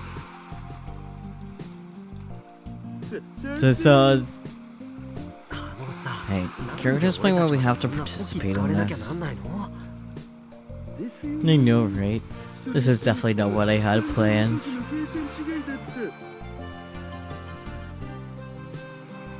My plan was for Subaru-kun and his father to go out fishing together so they could have some bonding time while Yashio-kun and I watched from afar. But Subaru-kun's old man is relentless. The second we got out to sea, he started going after us just as hard as he does his son, maybe even worse. And so here we are. Subaru-kun's father suddenly puts out the fishing nets and we've been helping. I thought they'd engage in an intimate father-to-son conversation over some light fishing, but the fishing stays the primary focus the entire time. Did he tell his father about your plan?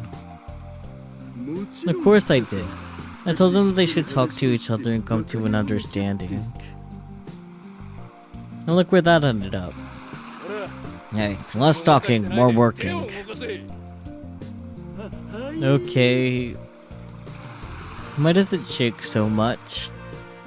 I guess this is what it feels like to not have your feet on the ground. Especially now that we're offshore. The turbulence is more extreme.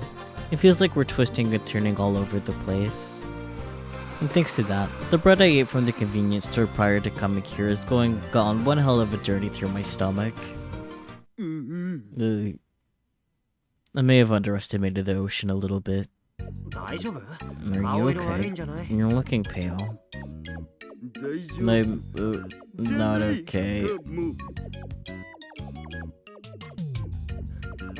Hey, city slicker. Or, heh, city slicker. Are you okay with this Yashio-kun? Well, I'm no city boy. No, please. It's not like country folks are all used to the open ocean. No, I can't. If you're going to throw up in the water. Don't you dare do it inside the boat. Before I can get a word out, I run over to the side of the boat and lean my upper body overboard.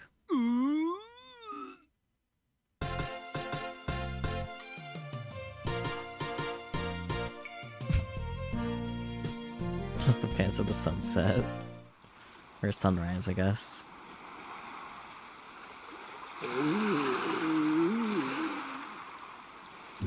The world is shaking.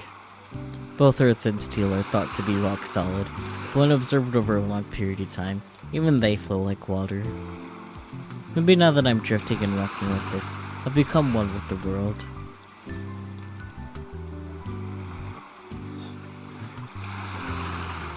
I glance over to see Subaru-kun's profile.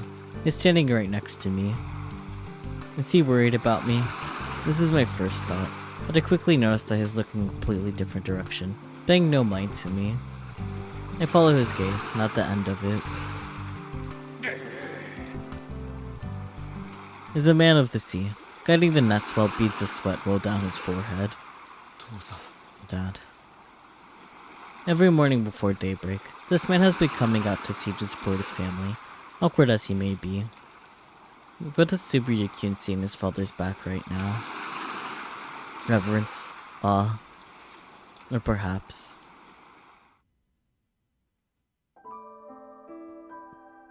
All I did was watch his back.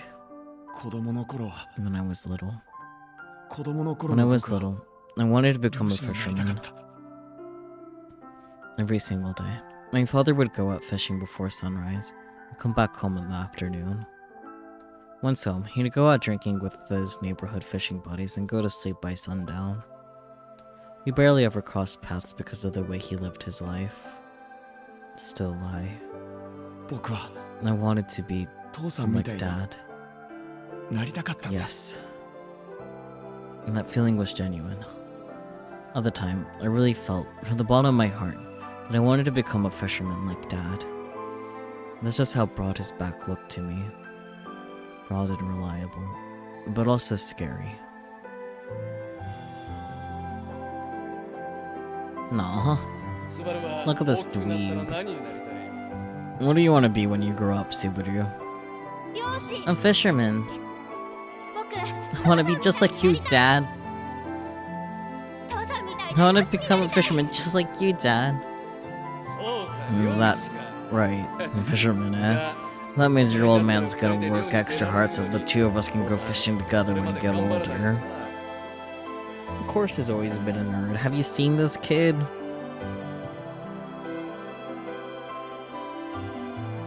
I'll never forget how happy he looked when he said that to me.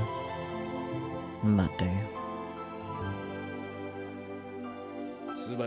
Subaru, let me show you something cool. Something cool?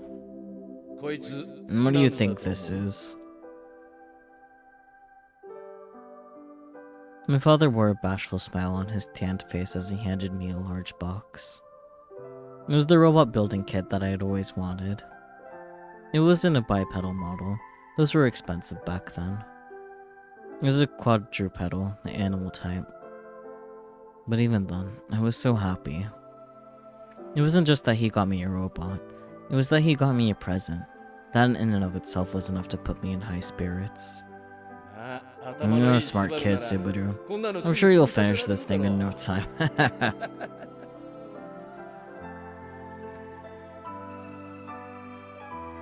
Hey, Dad, let's build it together. What? With me? Look, your old man's not even very good at that sort of thing. Come on, pretty please? Alright. How does this work?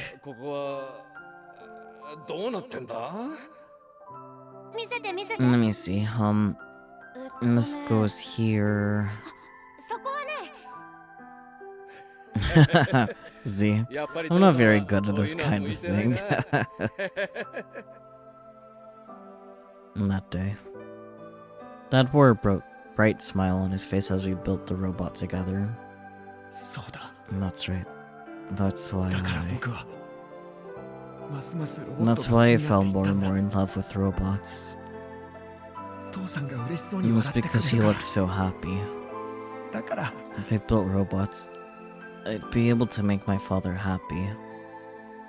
Eventually, my desire to become a fisherman faded away and was replaced by my dream to build robots. But even as I started building robots, Dad gradually stopped smiling.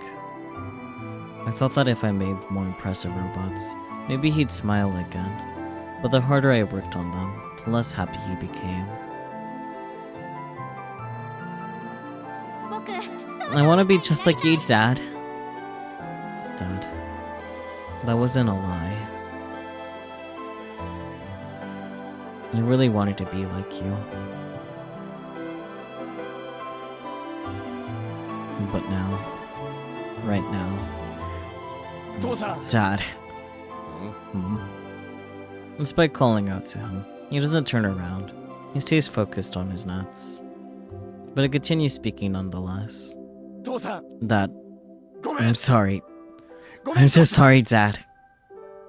But I still love robots. That's why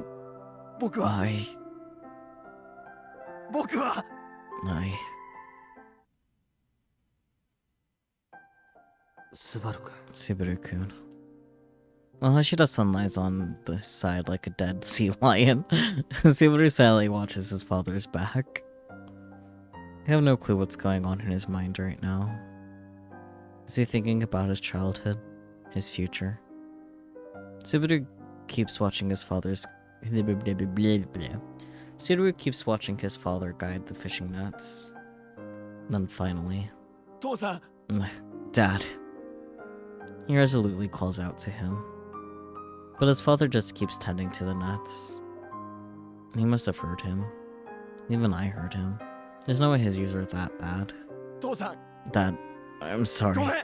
I'm so sorry, Dad. Subaru yells again with everything he has. It's not that I hate fishermen. It's not that I don't want to be like you anymore.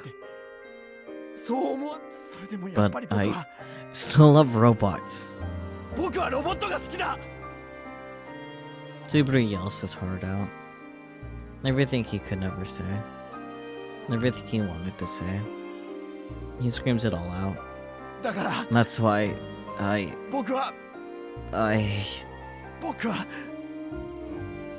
Even then, Subaru's father shows no sign of facing his son and saying something kind or understanding. His father's back is turned against him, speechlessly. Whatever. Just come help me. The man says, Dad, I'm telling you to help me pull the nets. Okay. For someone like me with very little life experience, I can't wrap my head around his response. What are you doing? You too.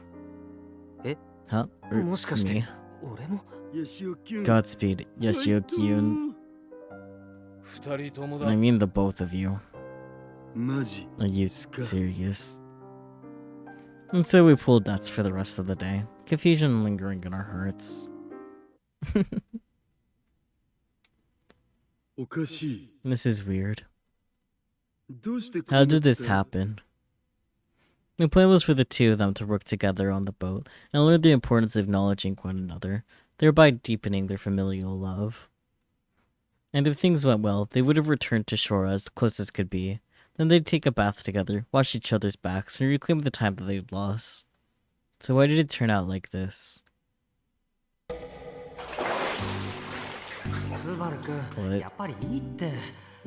Subaru-kun, this is too much.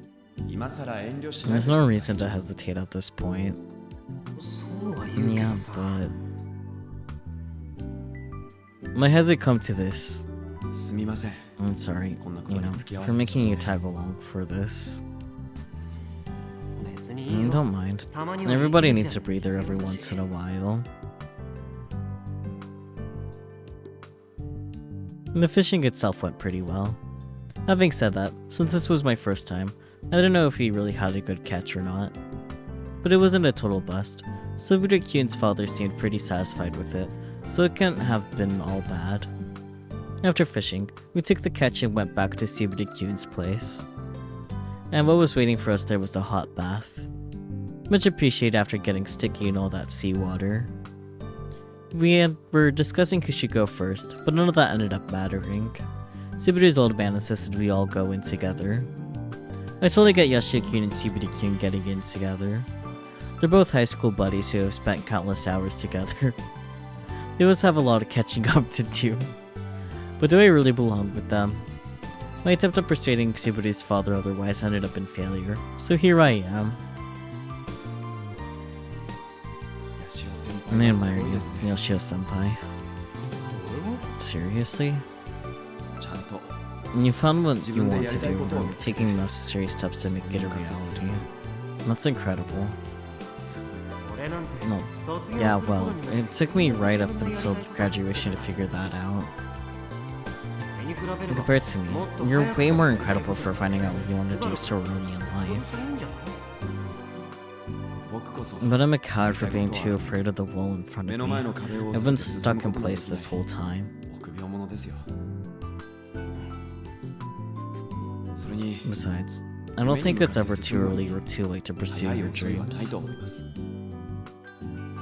Yoshio-senpai, you're moving forward as you speak, and that should be enough. Subaru-kun.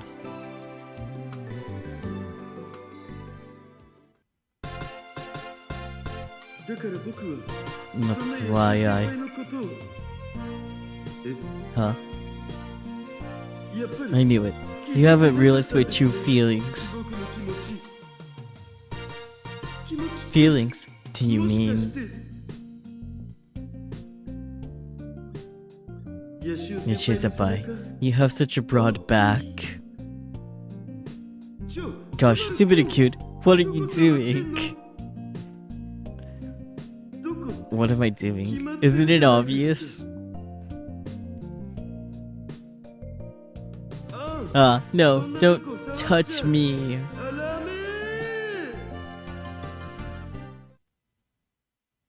Excuse me, Hashira-san. What in the world are you saying? No, sorry. I felt a little out of place, so I couldn't help it. Cut us some slack. We don't need another Kona-chan. That's right. The thought of dealing with two of her is terrifying. If Raton ever saw this, she would freak out. Some photos would catch a high price with her. By the way, Yoshio-senpai, how are you and Sanemiya-senpai? Subaru-kun subtly changes the subject to one I share an interest in. What do you mean, how? I mean, are you two dating? Bam, I was wondering about that myself. I heard they were childhood friends, and judging by the way they talk to each other, they're clearly on good terms. But it doesn't seem like they quite reached the boyfriend-girlfriend level yet. Not that I plan on doing anything even if Akitan did turn out to be available. My waifu is the only one for me. But I'd be lying if I said I wasn't curious about their situation. What is it? Huh? Color me surprised. I didn't think you were interested in that sort of thing. What kind of person do you take me for, Yoshio-senpai? No, I didn't mean it that way. It's not that I thought you had no interest in girls or anything like that. I just assumed you never really cared about other people's business. If anything, I'd say he has a very healthy interest in women. But he seems like the type that cares so much about appearances that he struggles to present himself honestly. I guess that goes for Yoshio-kun too. Well, when it comes to total strangers or celebrity scandals, I have no interest in them whatsoever. But it's a different story when it comes to my family. I see. So I guess that means you consider us family too? Nothing else. We're close enough to take a bath together. Fair point.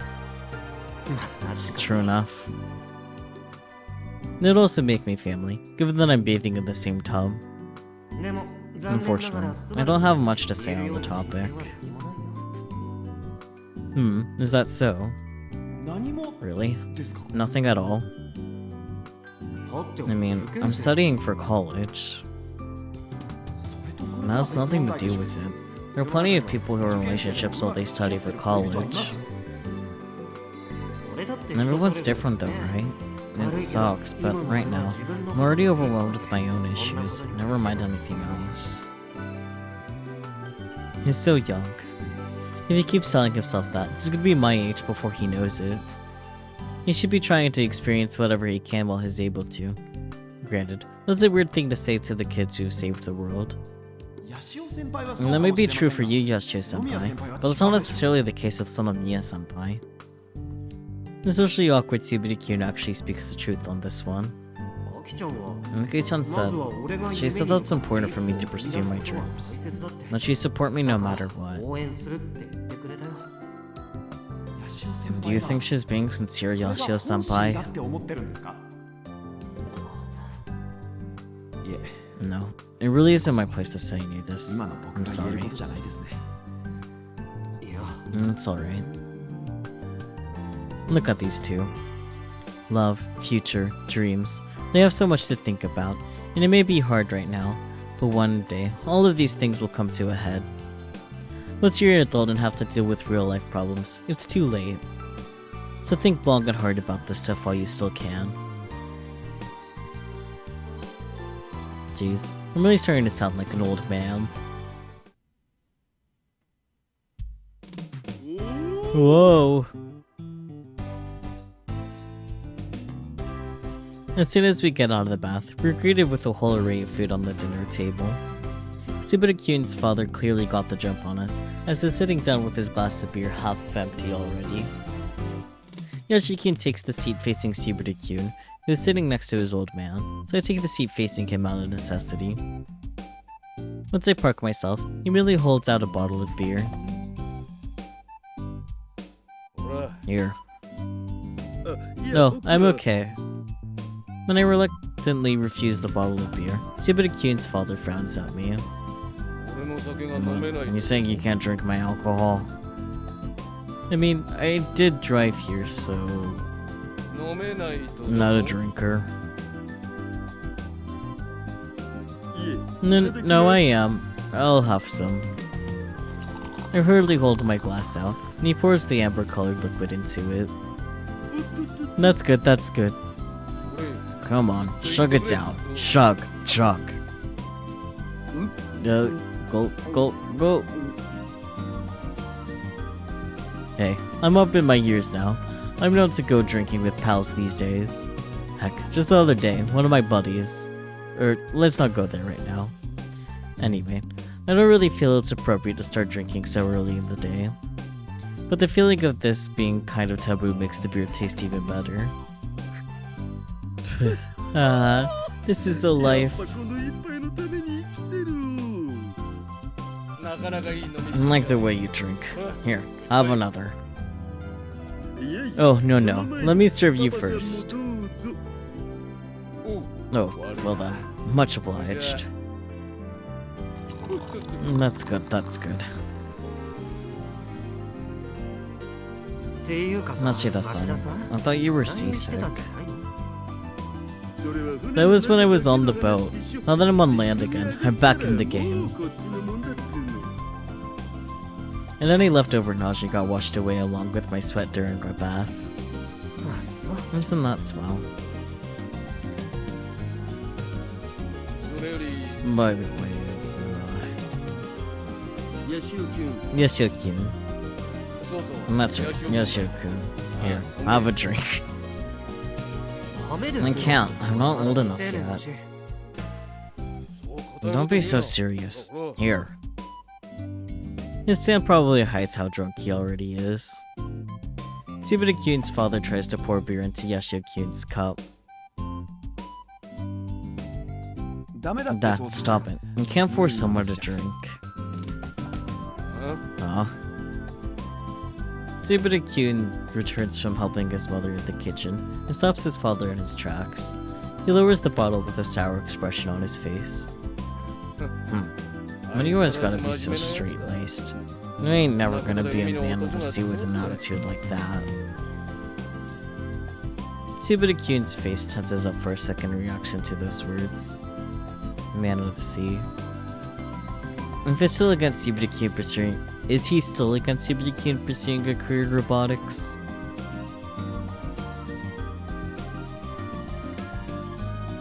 But Subaru-kun doesn't push back any further, instead placing a large plate down on the table. Whoa.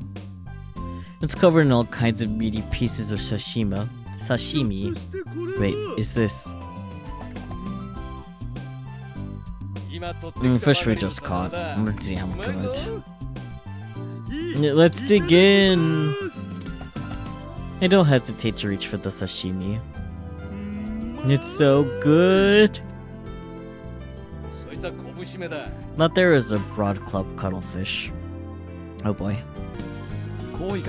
It's a particular species of squid. I've had cuttlefish in Tokyo, but this is super different. It has a crunchy texture, and the more you chew, the more flavorful it gets.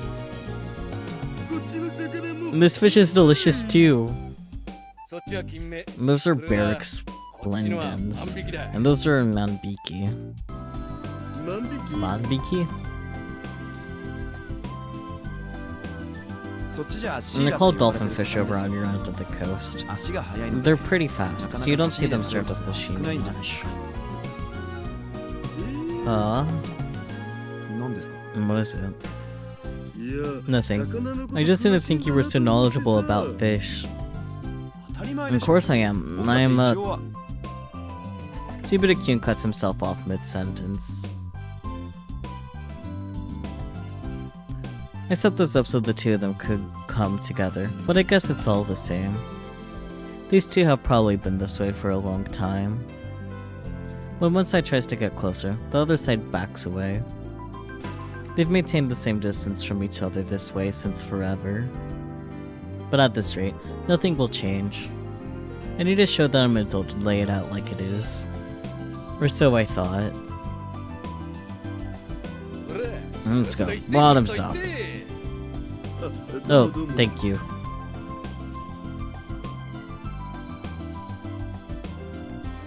And before I know it... Oh, Hashira-san, you're funny, man. You too, sir. You're great. Drink up. Have another. You have some too, sir. Her little feast gets amped up, and eventually...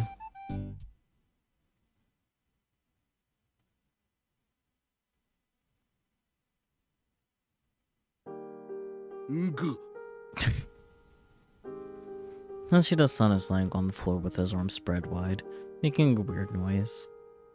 Maybe he has sleep apnea. You should be careful. Hashida-san is fast asleep, but since he can't drive home tonight anyway, Dad told me to let him sleep here. Nishio-senpai must have determined that hanging around here would be pointless, so he pretended to go to the bathroom and quickly went home. At the end of the day, Dad and I are the only ones left.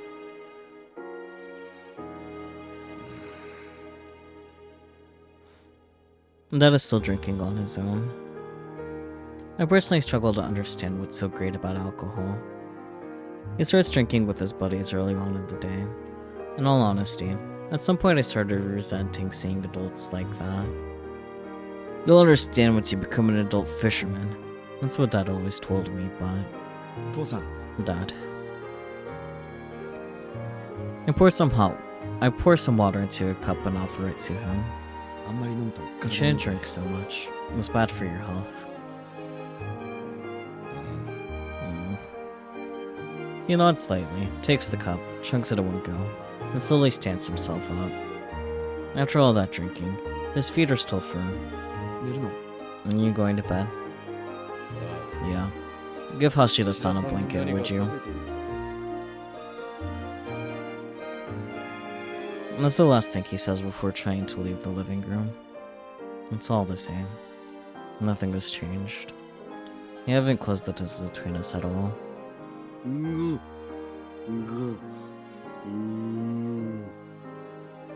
I know full well why Hashida-san did what he did today. It's pretty obvious. But what am I supposed to do? I try my best to close the gap between us. But that's the one that keeps backing away. Hashida-san was right about everything. I love you, my daughter. So... today, yet again. Even I know this is bad. I've always run away. I ran away from confronting the robots I love so much. I ran away from confronting my own father. It's the same with the festival. I kept whining about having to teach children.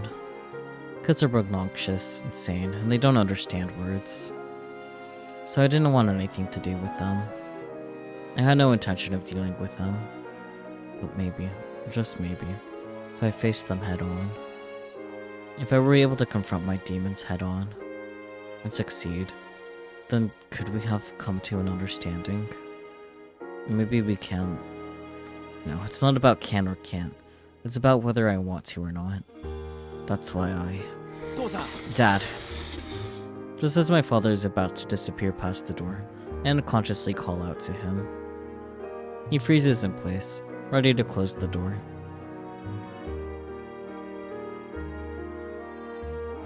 My father silently waits for me to speak. Dad, I have a favor to ask of you. Can you come to the festival the day after tomorrow? For some reason, these are the words that exit my mouth. The robotics lecture is the day after tomorrow. Considering the current situation, I don't know what it is that I can demonstrate to my father there. But if I can successfully teach those kids, maybe something will change. Maybe I could start looking my father in the eye. I don't know if that makes sense or not, but it's all I've got. I silently wait for my father's response. He quietly mutters, if I feel like it. And just like that, he closes the door.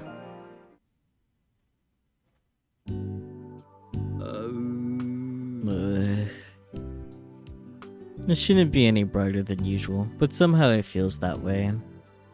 Last night, I ended up falling asleep at Subaru's house, and by the time I woke up, the sun was beginning to rise. Just around the same time that Subaru's father is about to head out to sea. Though I knew he started his day early, I was still surprised as I headed back to my hotel room from Subaru's place to get some more shut-eye. By the time I woke up again, the sun was high in the sky. After getting up, I read a message from Yoshio-kun on my Pokecom, and because I drank more last night than I usually do, I finally managed to drag my hungover body over to the festival. By the way, Yoshio-kun's message read as such: Hashida-san, come to the festival. As straight to the point as possible, and completely lacking in any important information. Where are we meeting and why? But I already know that it's something important.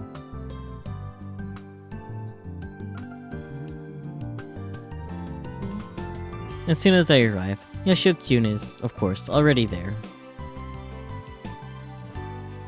Hashida-san, finally. What's up? Something happened? I'm not smiling. What happened after I left last night? Why? Because, look. Yoshio-kun points his gaze elsewhere. There I see. Senomiya-senpai, about this part. Huh? Where? On the 4th page. Isn't this a little too complicated for a child?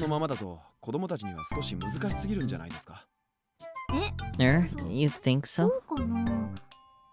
It's unknown even to God. Feels a little too complex. Shouldn't we use a simpler expression? Okay, what would be a better example? Let's see. Can I go ahead and fix it once I come up with something later? Sure. Whatever works for you, Subaru. Thank you. Also, Furigori. What do you want? Or what you want, rather. You wrote this paragraph on page 10, didn't you?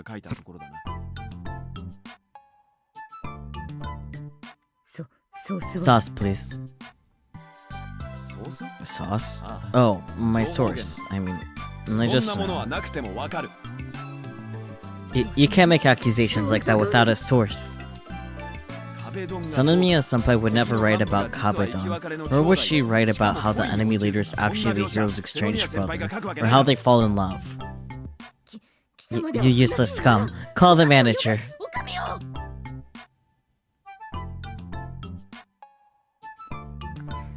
You're not fooling anyone. Unfortunately, I'm going to have to cut this entire scenario. That wasn't the deal. You said I could do what I want. Within the scope of everyone's comprehension, that is. Nala would understand. Anyway, I'll fix this section. Grr. Can you see that? It's been working really hard today, so I thought maybe something happened last night. I see. I get why he's surprised considering how Subaru-kun was complaining so much about this until yesterday.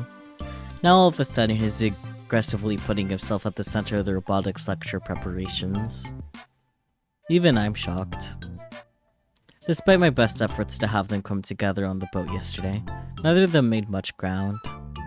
Even when we got back at night, the two of them barely said a word to each other after we started drinking. At least as far as I can remember.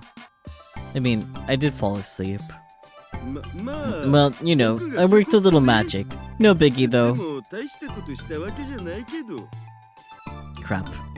Why did I take credit for this?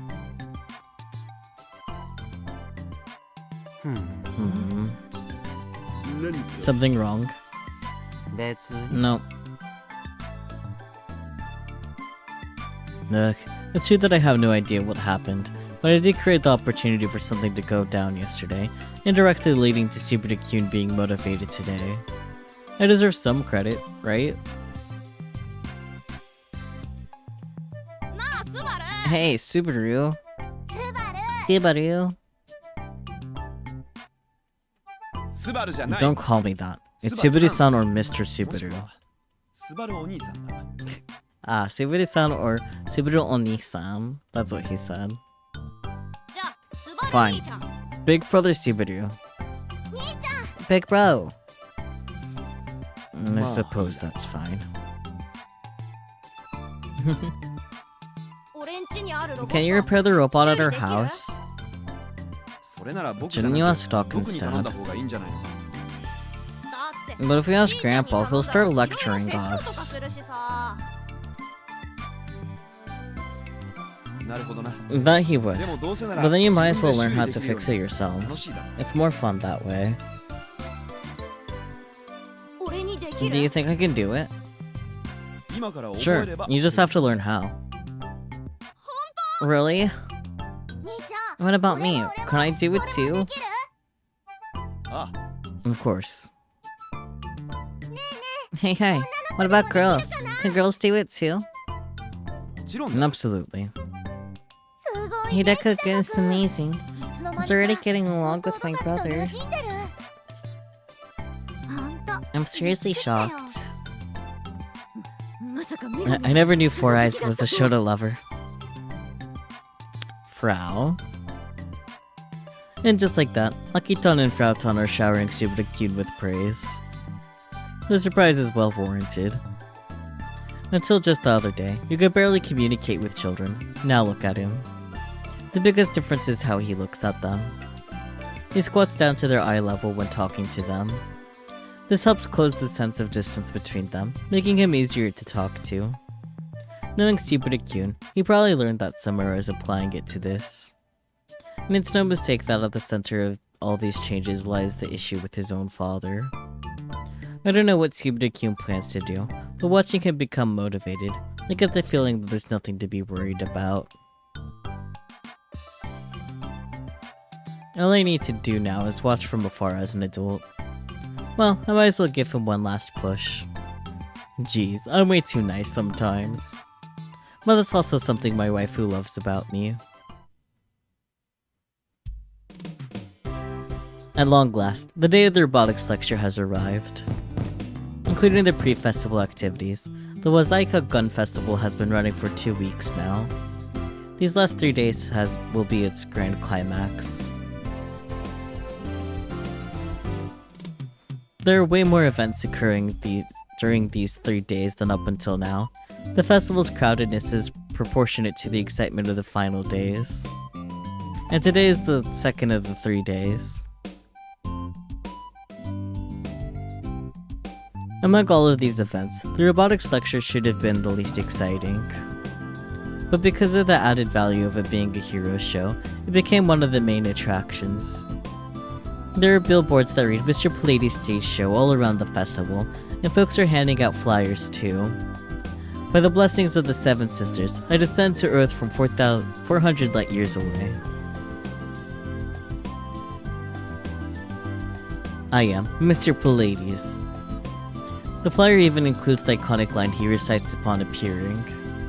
I'm pretty sure Mr. Candy made all of this considering no ordinary person could prep at all in such a short period of time.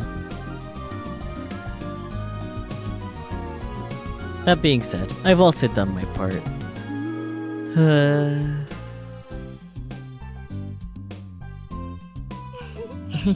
What a big yawn. You're like a giant bear. Oh, Airi-tan, long time. Long time no see. I guess I haven't seen Airi-tan much these past few days. You seem tired. Have you been sleeping enough? Well, I've been busy with stuff. These past couple days have been wild. Busy with stuff? You mean for the festival? Kinda and kinda not, I guess. Seems complicated. That's how life is. I've been doing some stuff for a small idea I came up with, but it's kinda spiraled out of control and became something way bigger than I intended. And the kicker, I have nothing to gain from it. I briefly considered chucking the whole thing into the trash, but ultimately I decided to see things through to the end. I wonder how the preparations are coming along. The Mr. Pallades stage show is meant to attract visitors to the robotics lecture. The show will go down in the morning, with the robotics lecture itself taking place in the afternoon. Huh?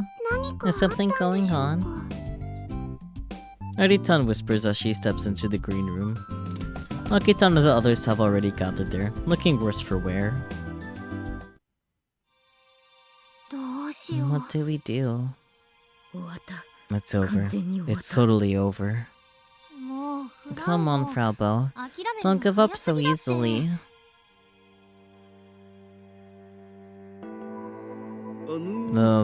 What's the matter? Hashida-san, we're actually in a bit of a bind. Oh boy. I'm starting to get a bad feeling about this. We just got a call from one of the people we asked to play the villain today. You're not gonna be able to make it anymore. A common enough problem. Then why don't you ask someone to replace them? Yoshikun has some free time on his hands, doesn't he? Well, the rental costume is really big. Kai's too small for it. Yep, I knew it. Nice. This is all going like I expected. There aren't a lot of other people we can ask. Even if we could ask someone, that person has to have a large body, be familiar with what's going on, be a nice enough person to do it in the first place. Lucky-tan glances over at me repeatedly. Fine, I'll do it. That's what you want, right? Huh? You'll really do it? Are you sure? Oh, quiet. I know you were planning on asking me from the start. Huh? No, we weren't. Okay, yeah, we were. I'm sorry, but it's true that you're the only one we need to ask.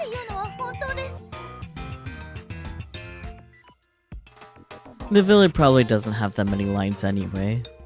Worst case scenario, I can use the radio or something and have Yashio-kyun feed me lines. By the way, where's Subaru-kyun? Before I should be sleeping next to Yashio-senpai by now.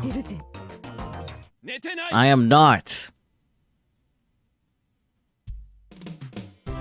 I turn around to an angry voice and find someone standing there that doesn't look remotely like Subaru-kyun. Whoa, it's Mr. Pallades. Well, I'd only heard the rumors. This is my first time seeing him in real life. Please don't stare at me like that.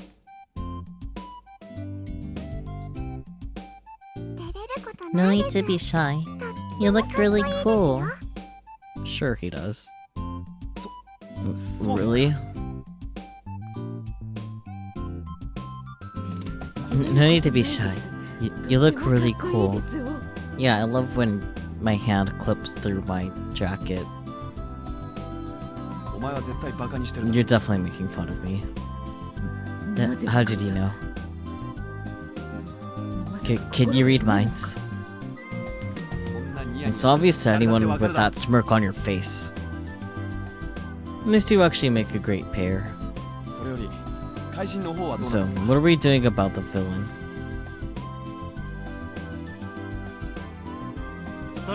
No need to worry about that. Hashida-san agreed to do it. Let me see.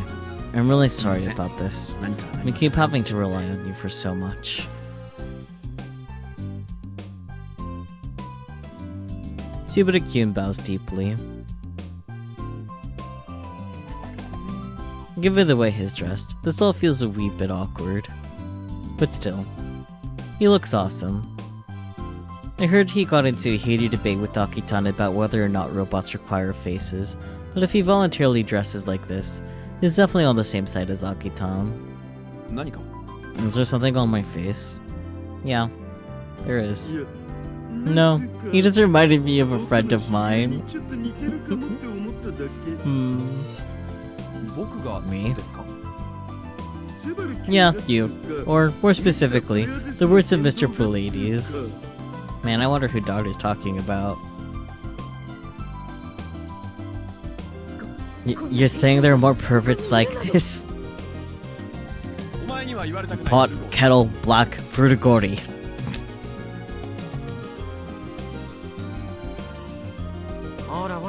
Alright, we don't have time to bask in our glory. We should go over everything we can while we still can. Oh crap, you're right, look at the time. Prompted by Yoshio-kyun, we all look at the clock and realize there's not much more time left until the show starts, causing us to start to panic just a little. Hashida-san, here's your script. Thank ya.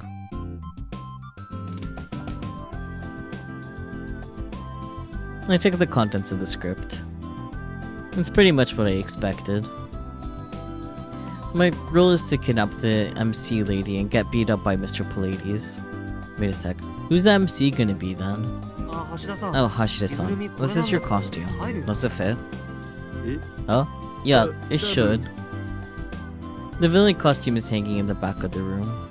Yeah, I guess it does seem too big for Yashio-kyun.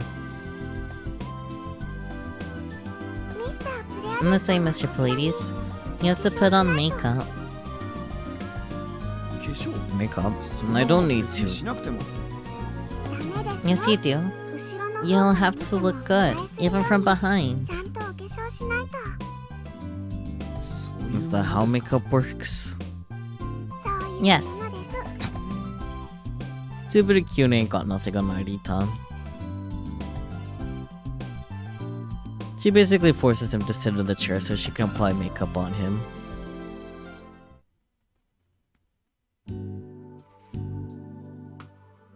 Showtime draws near as we finish up prep and hold a last-minute meeting to make sure everything is good to go. Oh, by the way, your old man's coming, right? I have half of the costume on, the lower half, as I approach Subaru-kyun. You see this look all the time backstage at hero shows. How did you know that? Subaru-kun turns around, a surprised look on his made-up face. The makeup causes the expressions to seem much more over the top than usual. Please. Like I couldn't guess as much, right? Well, sure. Yoshio-kun nods. Subaru-kun looks flustered, but it was all pretty obvious to us.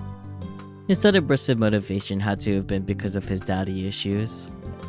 In which case, I predicted that he would want his father to see him successfully pull off the robotics lecture.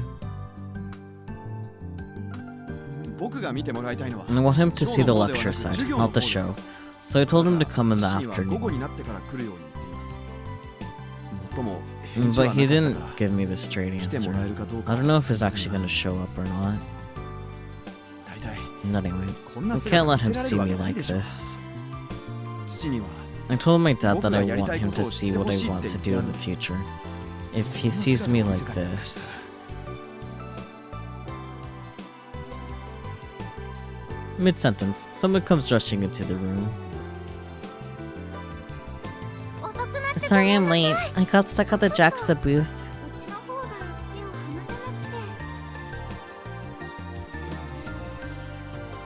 Oh, perfect. It's almost showtime.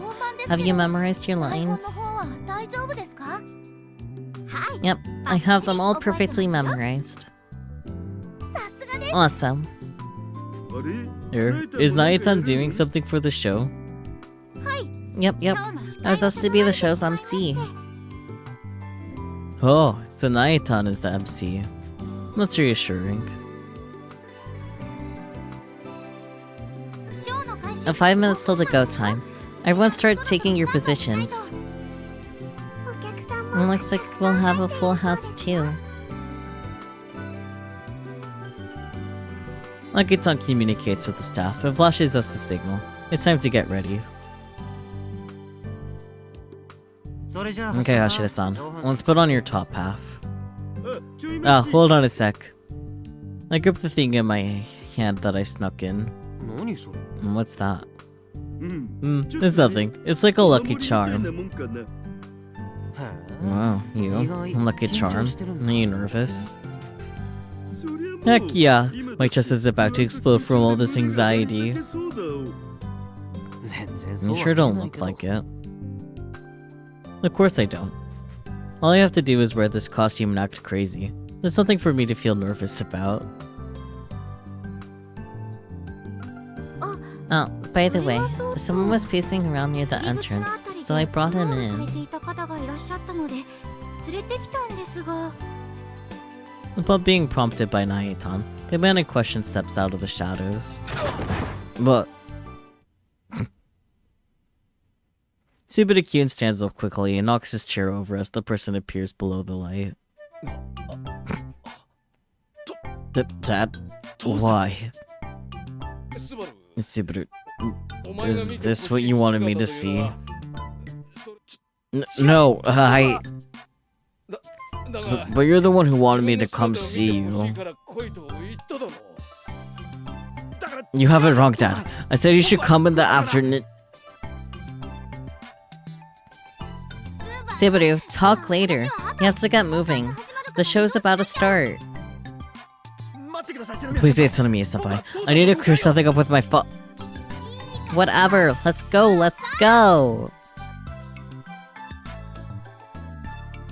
Subaru-kun is denied the opportunity to clear up the confusion with his father and gets dragged away by Aki-tan. Subaru, where are you headed?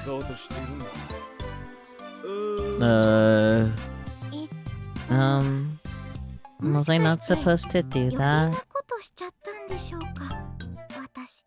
No, let's just call it an accident brought about the fortunate circumstances. It's not at all your fault, Naya-tan. But... Anyway, guys, you two are up first, so you need to get going. No, Hidaka-san, you can watch from the audience seats. Sure. Will Subaru-kun be able to play out his role as Mr. Pleiades with his father watching?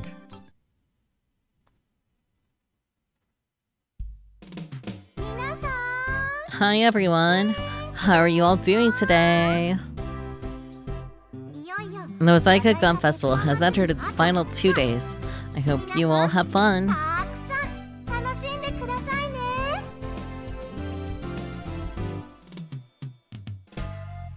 The show is like any other. The MC lady calls some children up to the stage for interviews. Hi, what's your name? It's Airi. Airi-chan, got it. Where are you from, Airi-chan? By the way, this is all part of the show. Yashida-san, you're up. I hear Yashida-kun's voice from the intercom in my suit. Yes, I know.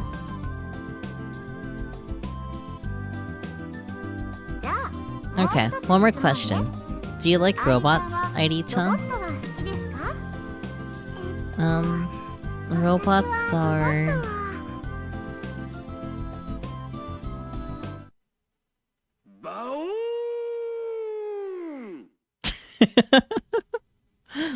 Alright.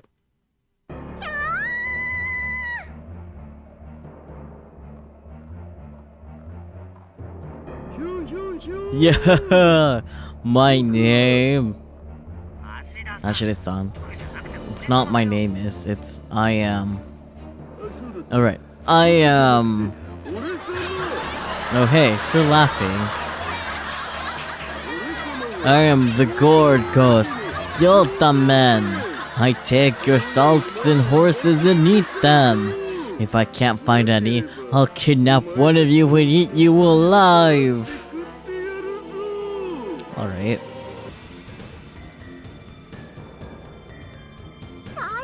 Oh no, an evil monster has appeared. If you get caught, you'll be eaten alive. Who should I kidnap first? Let's see. This guy? Or how about this one right here?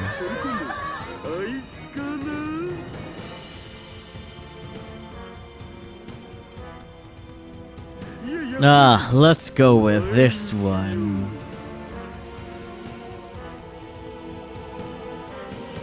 Huh? Come on, little girl. Come with me. I don't bite. Here, I'll give you some candy.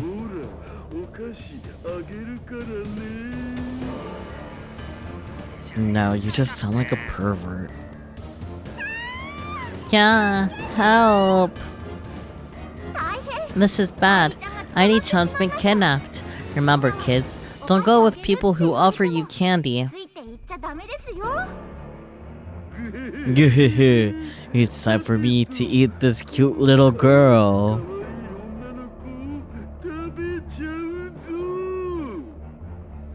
Yeek, no, stop. Let me go. Airi-chan starts squirming around in my arms. Resistance is futile. No, you pervert. Somebody help me. Someone, please. Whoa, wait a minute, Airi-chan. Your acting is a little too realistic, don't you think? If you make it look too real. See, everyone's getting creeped out.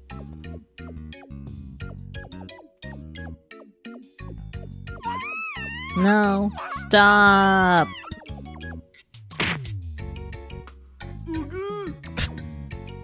The elbow.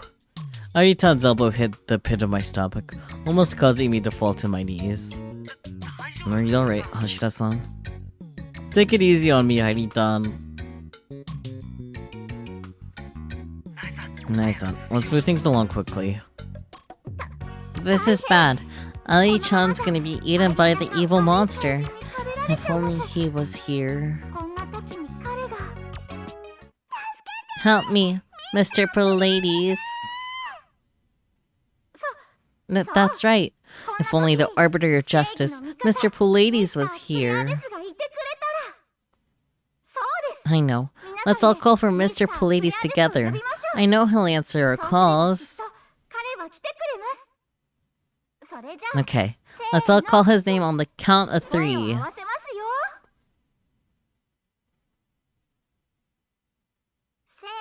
1, 2, 3. Mr. Pallades! Mr. Pallades! Maybe that wasn't loud enough. Let's try one more time. 1, 2, 3.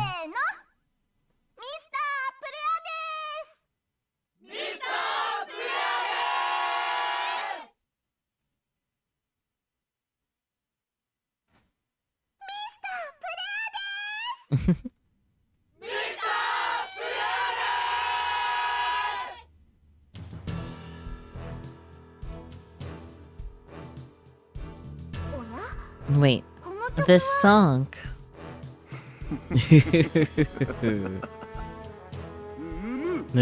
What?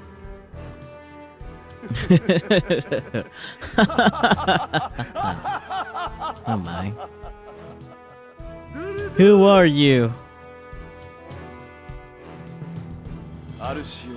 Alcione, Electra, Maya, Tragetta, Kaelano, Asterope, Merope. This voice. Could it be?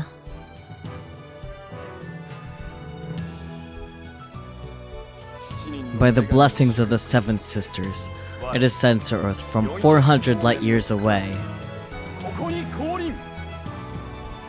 I am Mr. Pallades. The spectating children and their parents cheered loudly on Mr. Pallades' arrival. Wow, they're super into this. And I hate to say this, but Mr. Pallades isn't exactly a household name. He's known in hobby robot circles, sure, but that's about it. And yet, a minor character like that is being greeted with the thunderous applause and cheers. Maybe that's just normal at these kinds of events. Maybe the audience is being really supportive. Either way, it's very much appreciated. I will not forget those who disrupt peace in this galaxy. Subaru-kun, aka Mr. Pallades, points sharply at the audience. I was worried about his performance after his old man suddenly turned up, but it looks like he managed to pull himself together. Man, he must have made that costume and wrote those lines himself. Dude's a natural-born performer. Mr. Pallades, help us. A girl has been kidnapped by a monster. Help me, Mr. Pallades. Milady, you can rest assured now that I'm here. Evil monster, take your filthy hands off of her. You're dealing with me now. Good luck. I don't know who you think you are, but I'll kill you if you get in my way. Good luck. As scripted, I let go of Airitan and charged toward Pallades. But Pallades, as scripted, dodges it effortlessly and... Goddess Artemis, lend me strength. Huh? Was that line in the script? Nope. Dog! Atlas Punch! Good! I'm not done with you yet! I act like I took the big punch dead on, pretend to writhe in pain, then stand back up to confront him again. In response, Subaru-kun unleashes another move on me. Hilani, attack! Good! I collapsed to the floor without finishing my sentence. Mr. Pallades. Good. Airitan stomps on my corpse and throws herself into Pallades' arms.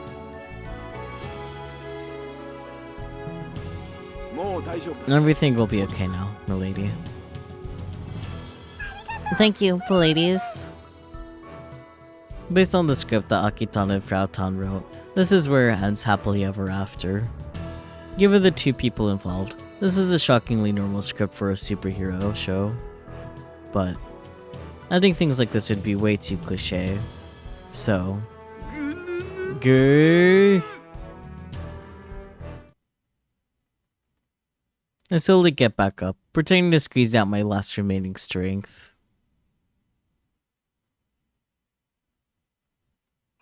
Huh? Not yet. It's not over yet.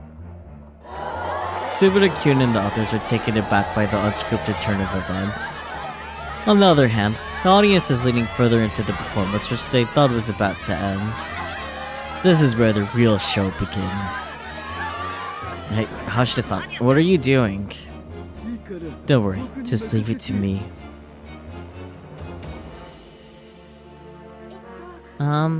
We're in trouble. We thought the monster was already defeated, but it's getting back up again. Naiton starts to improvise with the unplanned plot twist. Thanks for the backup, Naisama. I'll have to use my final trump card. Mr. Pallades, this is your end. And what is the meaning of this? Subaru shoots me an angry look, but I ignore it and flip the switch on the remote control in my hand. When it comes to hero shows, there's one cold-hearted rule that must be followed. A monster, once defeated. What? This can't. Come on, seriously? Must grow huge! Good. And of course, it's not actually me that's growing bigger. So how is this possible, you ask? Could this be? Naiton knows the rub. Basically, I'm borrowing the functions of the electromagnetic wave radiation equipment that Kimijima-ko used during our recent little conflict. I was wondering if maybe this would be an ending that had nothing to do with it, but I guess not. I modified it a little bit so I could use it for the show. Of course, it took me 2 consecutive all-nighters in order to complete it, so I'm dead tired.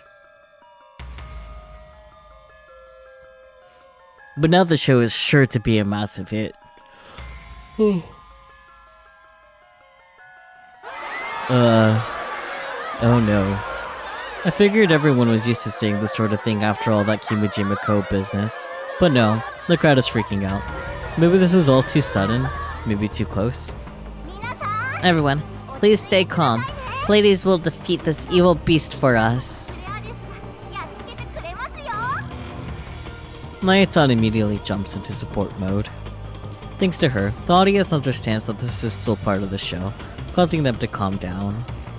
I need to give her a heartfelt reward later. Oh ho ho! How's this, Pallades? Now you have no chance against me. What will you do?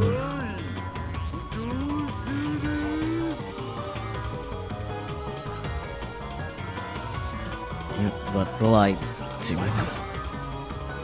On the flip side, Subaru is completely flustered. Jeez, it's so difficult. I've got no choice. The only chance you have against me at this point is your precious robots. My robot? That's right, your precious robot. If you focus your thoughts on it, it might appear, but I highly doubt you're capable of that now.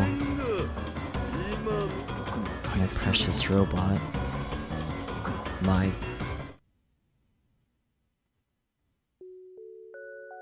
It looks like he's finally caught on. Subaru-kun closes his eyes slowly.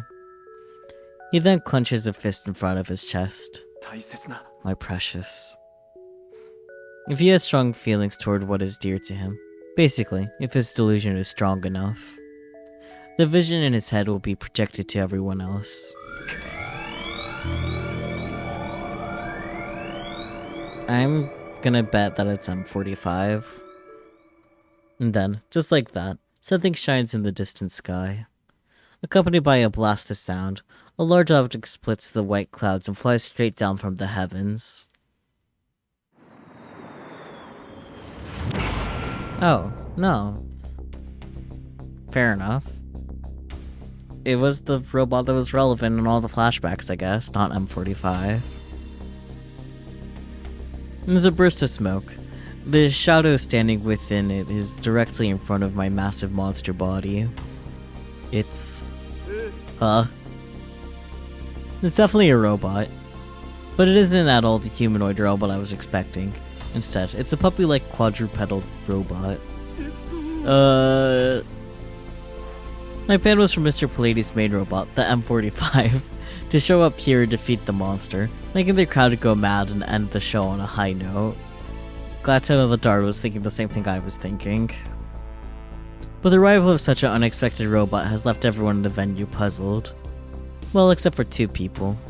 Subaru, the young man who summoned it here in the first place, and... that's... Subaru's father. Subaru.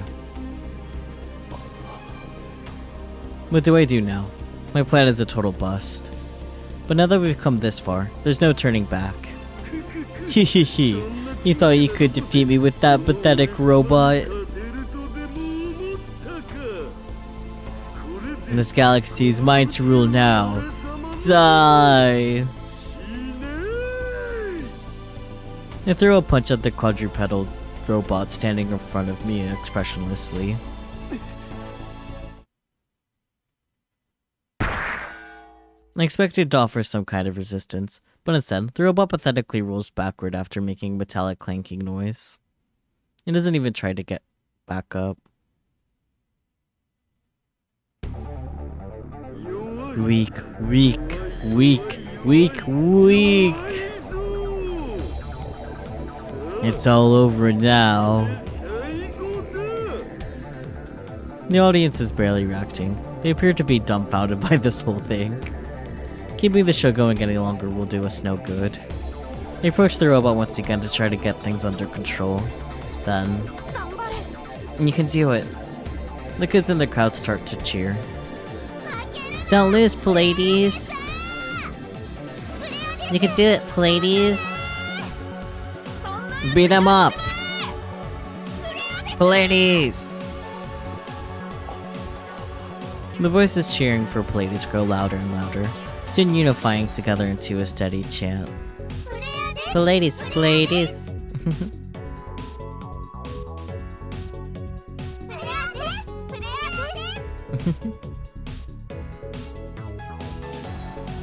Show us your moves. 4 eyes.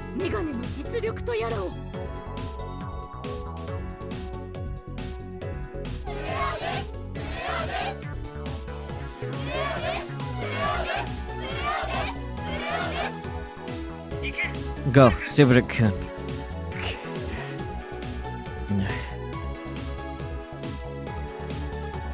Mr. Pallades raises his face and looks straight at me, perhaps encouraged by the chanting. And then... Alcione, Electra, Maya, Tageta, Kelano, Astrope, Merope. By the blessings of the Seven Sisters, I take the prayers of the people into these hands of mine. He points straight at me and yells, Go! Super Subaru Robots! The quadrupedal robot, Super Subaru Robot, responds to his call and comes charging straight toward me. It's just an ordinary tackle, but...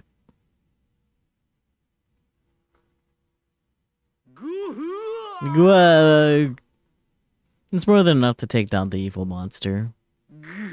Good. Impossible. How could I? How could I lose to this robots? Curse you, Mr. Pallades.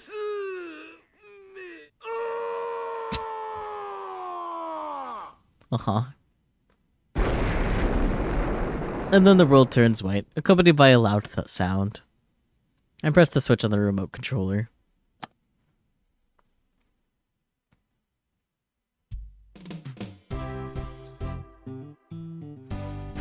Hot.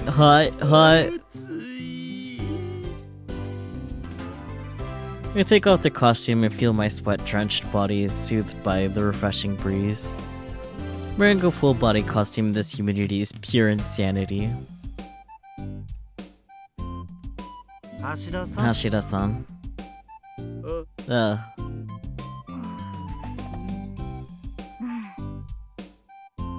And just like that, the crew has surrounded me. Jeez, you pulled that out of nowhere. Plus, you used that device on another date, didn't you? Sasaz. Well, normally this is where we get really upset at you, but...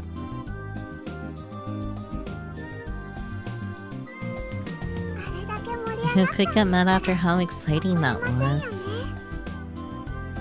Huh? I got so pumped near the end. So cliche. But sometimes cliches are awesome. The audience seemed really happy too. I honestly thought they were gonna be harder on me after I went behind their backs, but it looks like I'm off the hook. And besides... Mr. Pallades, teach us more about robots! Teach us. Me too, me too. Alright, if you come to the robotics lecture later today, I'll teach you about robots. I'm going! Going. Me too! Looks like the robotics lecture is going to be a certified hit thanks to the stage show. And I bet Subaru-kun is going to do a bang-up job. Mr. Pallades kindly watches over the children for a bit as they go to register for the robotics lecture. But then he appears to snap back to normal. He glances around. And then...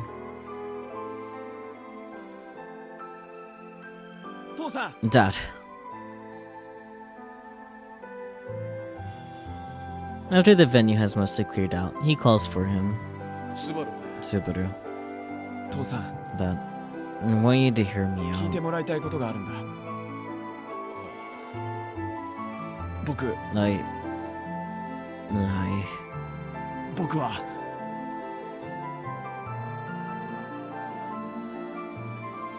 I want to go to engineering school after I graduate.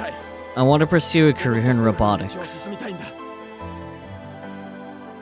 It was something Subaru-kun could never bring himself to say. It was something he always wanted to say. It was something he needed to say. It was my dream to become a fisherman like you, Dad. I swear. But now, I have a new dream, and I don't want to abandon it yet. And I can't. I'll pave my own way through school. I'll work part-time. I'll get a scholarship. So... Subaru. His father suddenly raises his right hand. I can feel someone nearby quietly hold their breath. Is he going to hold his son? Hit his son? Why did I say hold? That was not correct. But in the next moment, that right hand firmly pats Subaru-kun on the shoulder. It's looking like I won't be retiring anytime soon. Dad. And that's what you want for yourself. Then go get it done. I'll handle your tuition. Dad. Really? This is your current dream, right? That means from here on out, it's my dream. Dad. Subaru-kun almost looks like a small child as his father pats him on the shoulder. Just like when he said he wanted to become a fisherman. Actually, I also have a favor to ask of you. A favor of me. Yeah. Is it alright if I attend the robotics lecture? What? His father pulls something out from the large bag that he was carrying and shows it to Subaru-kun. I'm gonna learn how to repair this thing on my own. Oh, is it M45? The M45. Yeah, aww. Subaru-kun's father had pulled out a humanoid hobby robot, Subaru-kun's treasured machine. The very robot his father had broken. If one of the requirements is entering as a family, I'm allowed to attend, right? Of course, Dad. Okay, you two. Get going or else the robotics lecture will start without you. Right. Let's go, Dad. I'll have you know, I'm an amateur. Keep it simple. No worries. Even kids will be able to follow along. All of us warmly watch over the pair as they walk away. Aww, I'm so glad. I'm so happy for you, Subaru. And just like that, the long storm has come to an end. I'm starting to want to see Dad again too. Incest is too extreme, Frau. No, she doesn't. Is this what you were aiming for? Of course. We need Subaru to lead the robotics industry of the future.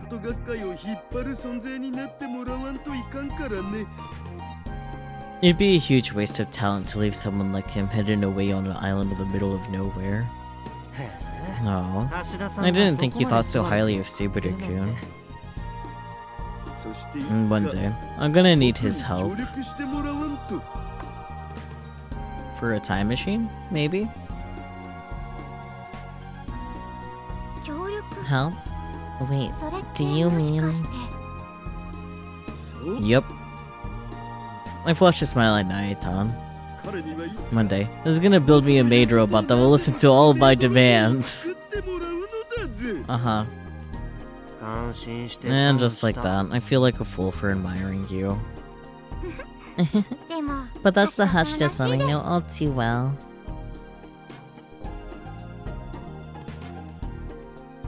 Until the day I have my real life maid robot. Good luck, young man. Alright, class is in session. Aww, look at them.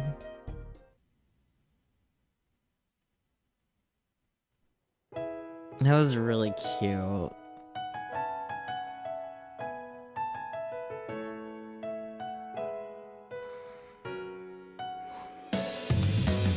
That was good. I liked that. That was surprisingly normal. That was definitely surprisingly normal, given the other two endings we've gotten so far.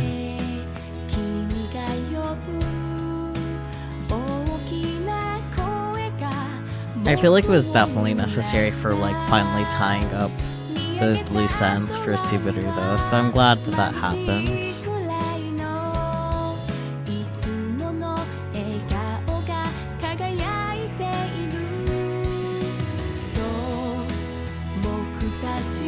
And I guess we have about a month left of Robotics Notes. There's only 4 more endings. That's kind of weird. But, like, not in a bad way. Also, have you guys noticed that the models have been behaving really well today? Because, like, I noticed that. It's like, huh. Not complaining, just surprised. You know? A good surprise, but a surprise, nonetheless. So, if the trade-off is the game will sometimes crash while transitioning scenes, in exchange for the models to behave, I'll take it, not gonna lie.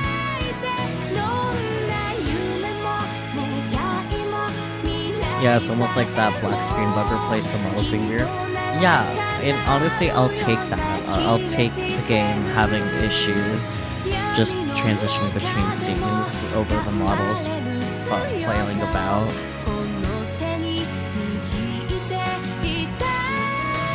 Like, if I could pick my battles, that's the battle I'll pick.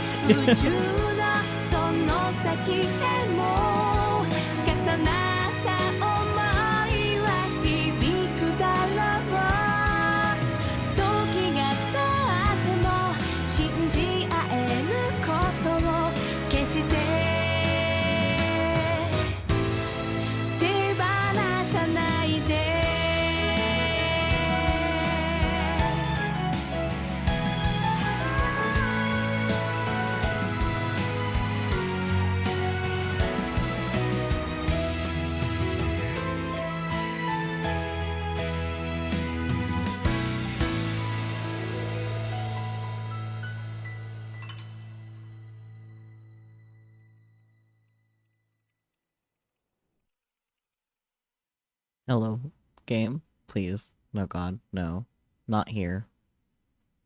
Not like this. I did say I preferred that. I still prefer it over the models fucking up, you know? I'll be honest, because I know I can skip the credits. Happy end, yeah, it was a happy end. Here's your favorite route in DaSH so far? That's valid. I do like the dog-licking Frau's cheek in the previous route, but it was a time to get to that. It was a time to get Frau to, like, pet the Creatura. Frau's managed to save itself, but god, yeah. Okay, I officially have the Subaru badge. You guys will see it next time, so long as my model actually might block where the badge is because it's right next to ID. But anyways, there we go. But you know, I really liked that ending. I hope it only goes up from here, but we'll see. We are still yet to learn why Daru is at Tanegashima, so hopefully we'll find out sooner than later. Yeah, I don't really have anything else to add. Like, I don't know, I think that ending wrapped itself up pretty good. It's pretty simple, which simple can be a good thing, and this is a good case of that. Like, I'm glad that, like, not too many crazy shenanigans happened, though I feel like we'll be back to that for the next couple, at least 2 of them. We'll just have to see. You didn't really like Iree's route, to be honest, felt more like an excuse to ogle her than a loose end that had to be tied. Yeah, I agree. While I loved older idol Iree, that was really cute, it wasn't necessary. And it was more uncomfortable than anything else. But it was still enjoyable at the very least. So really hoping that, like, it just keeps going up from here for the endings, but we'll just have to see. There's 4 more. And 2 of them are very, you have to, like, do the other ones first type thing. So we'll just have to see what happens. But if you have any more thoughts, there is the Discord. Feel free to share those thoughts there. Otherwise, thank you guys so much for joining me. I do appreciate it. I do. I'm running out of thoughts. I'm tired. But yeah, I do appreciate your guys' support, and I look forward to seeing you next time. And yeah. I don't know.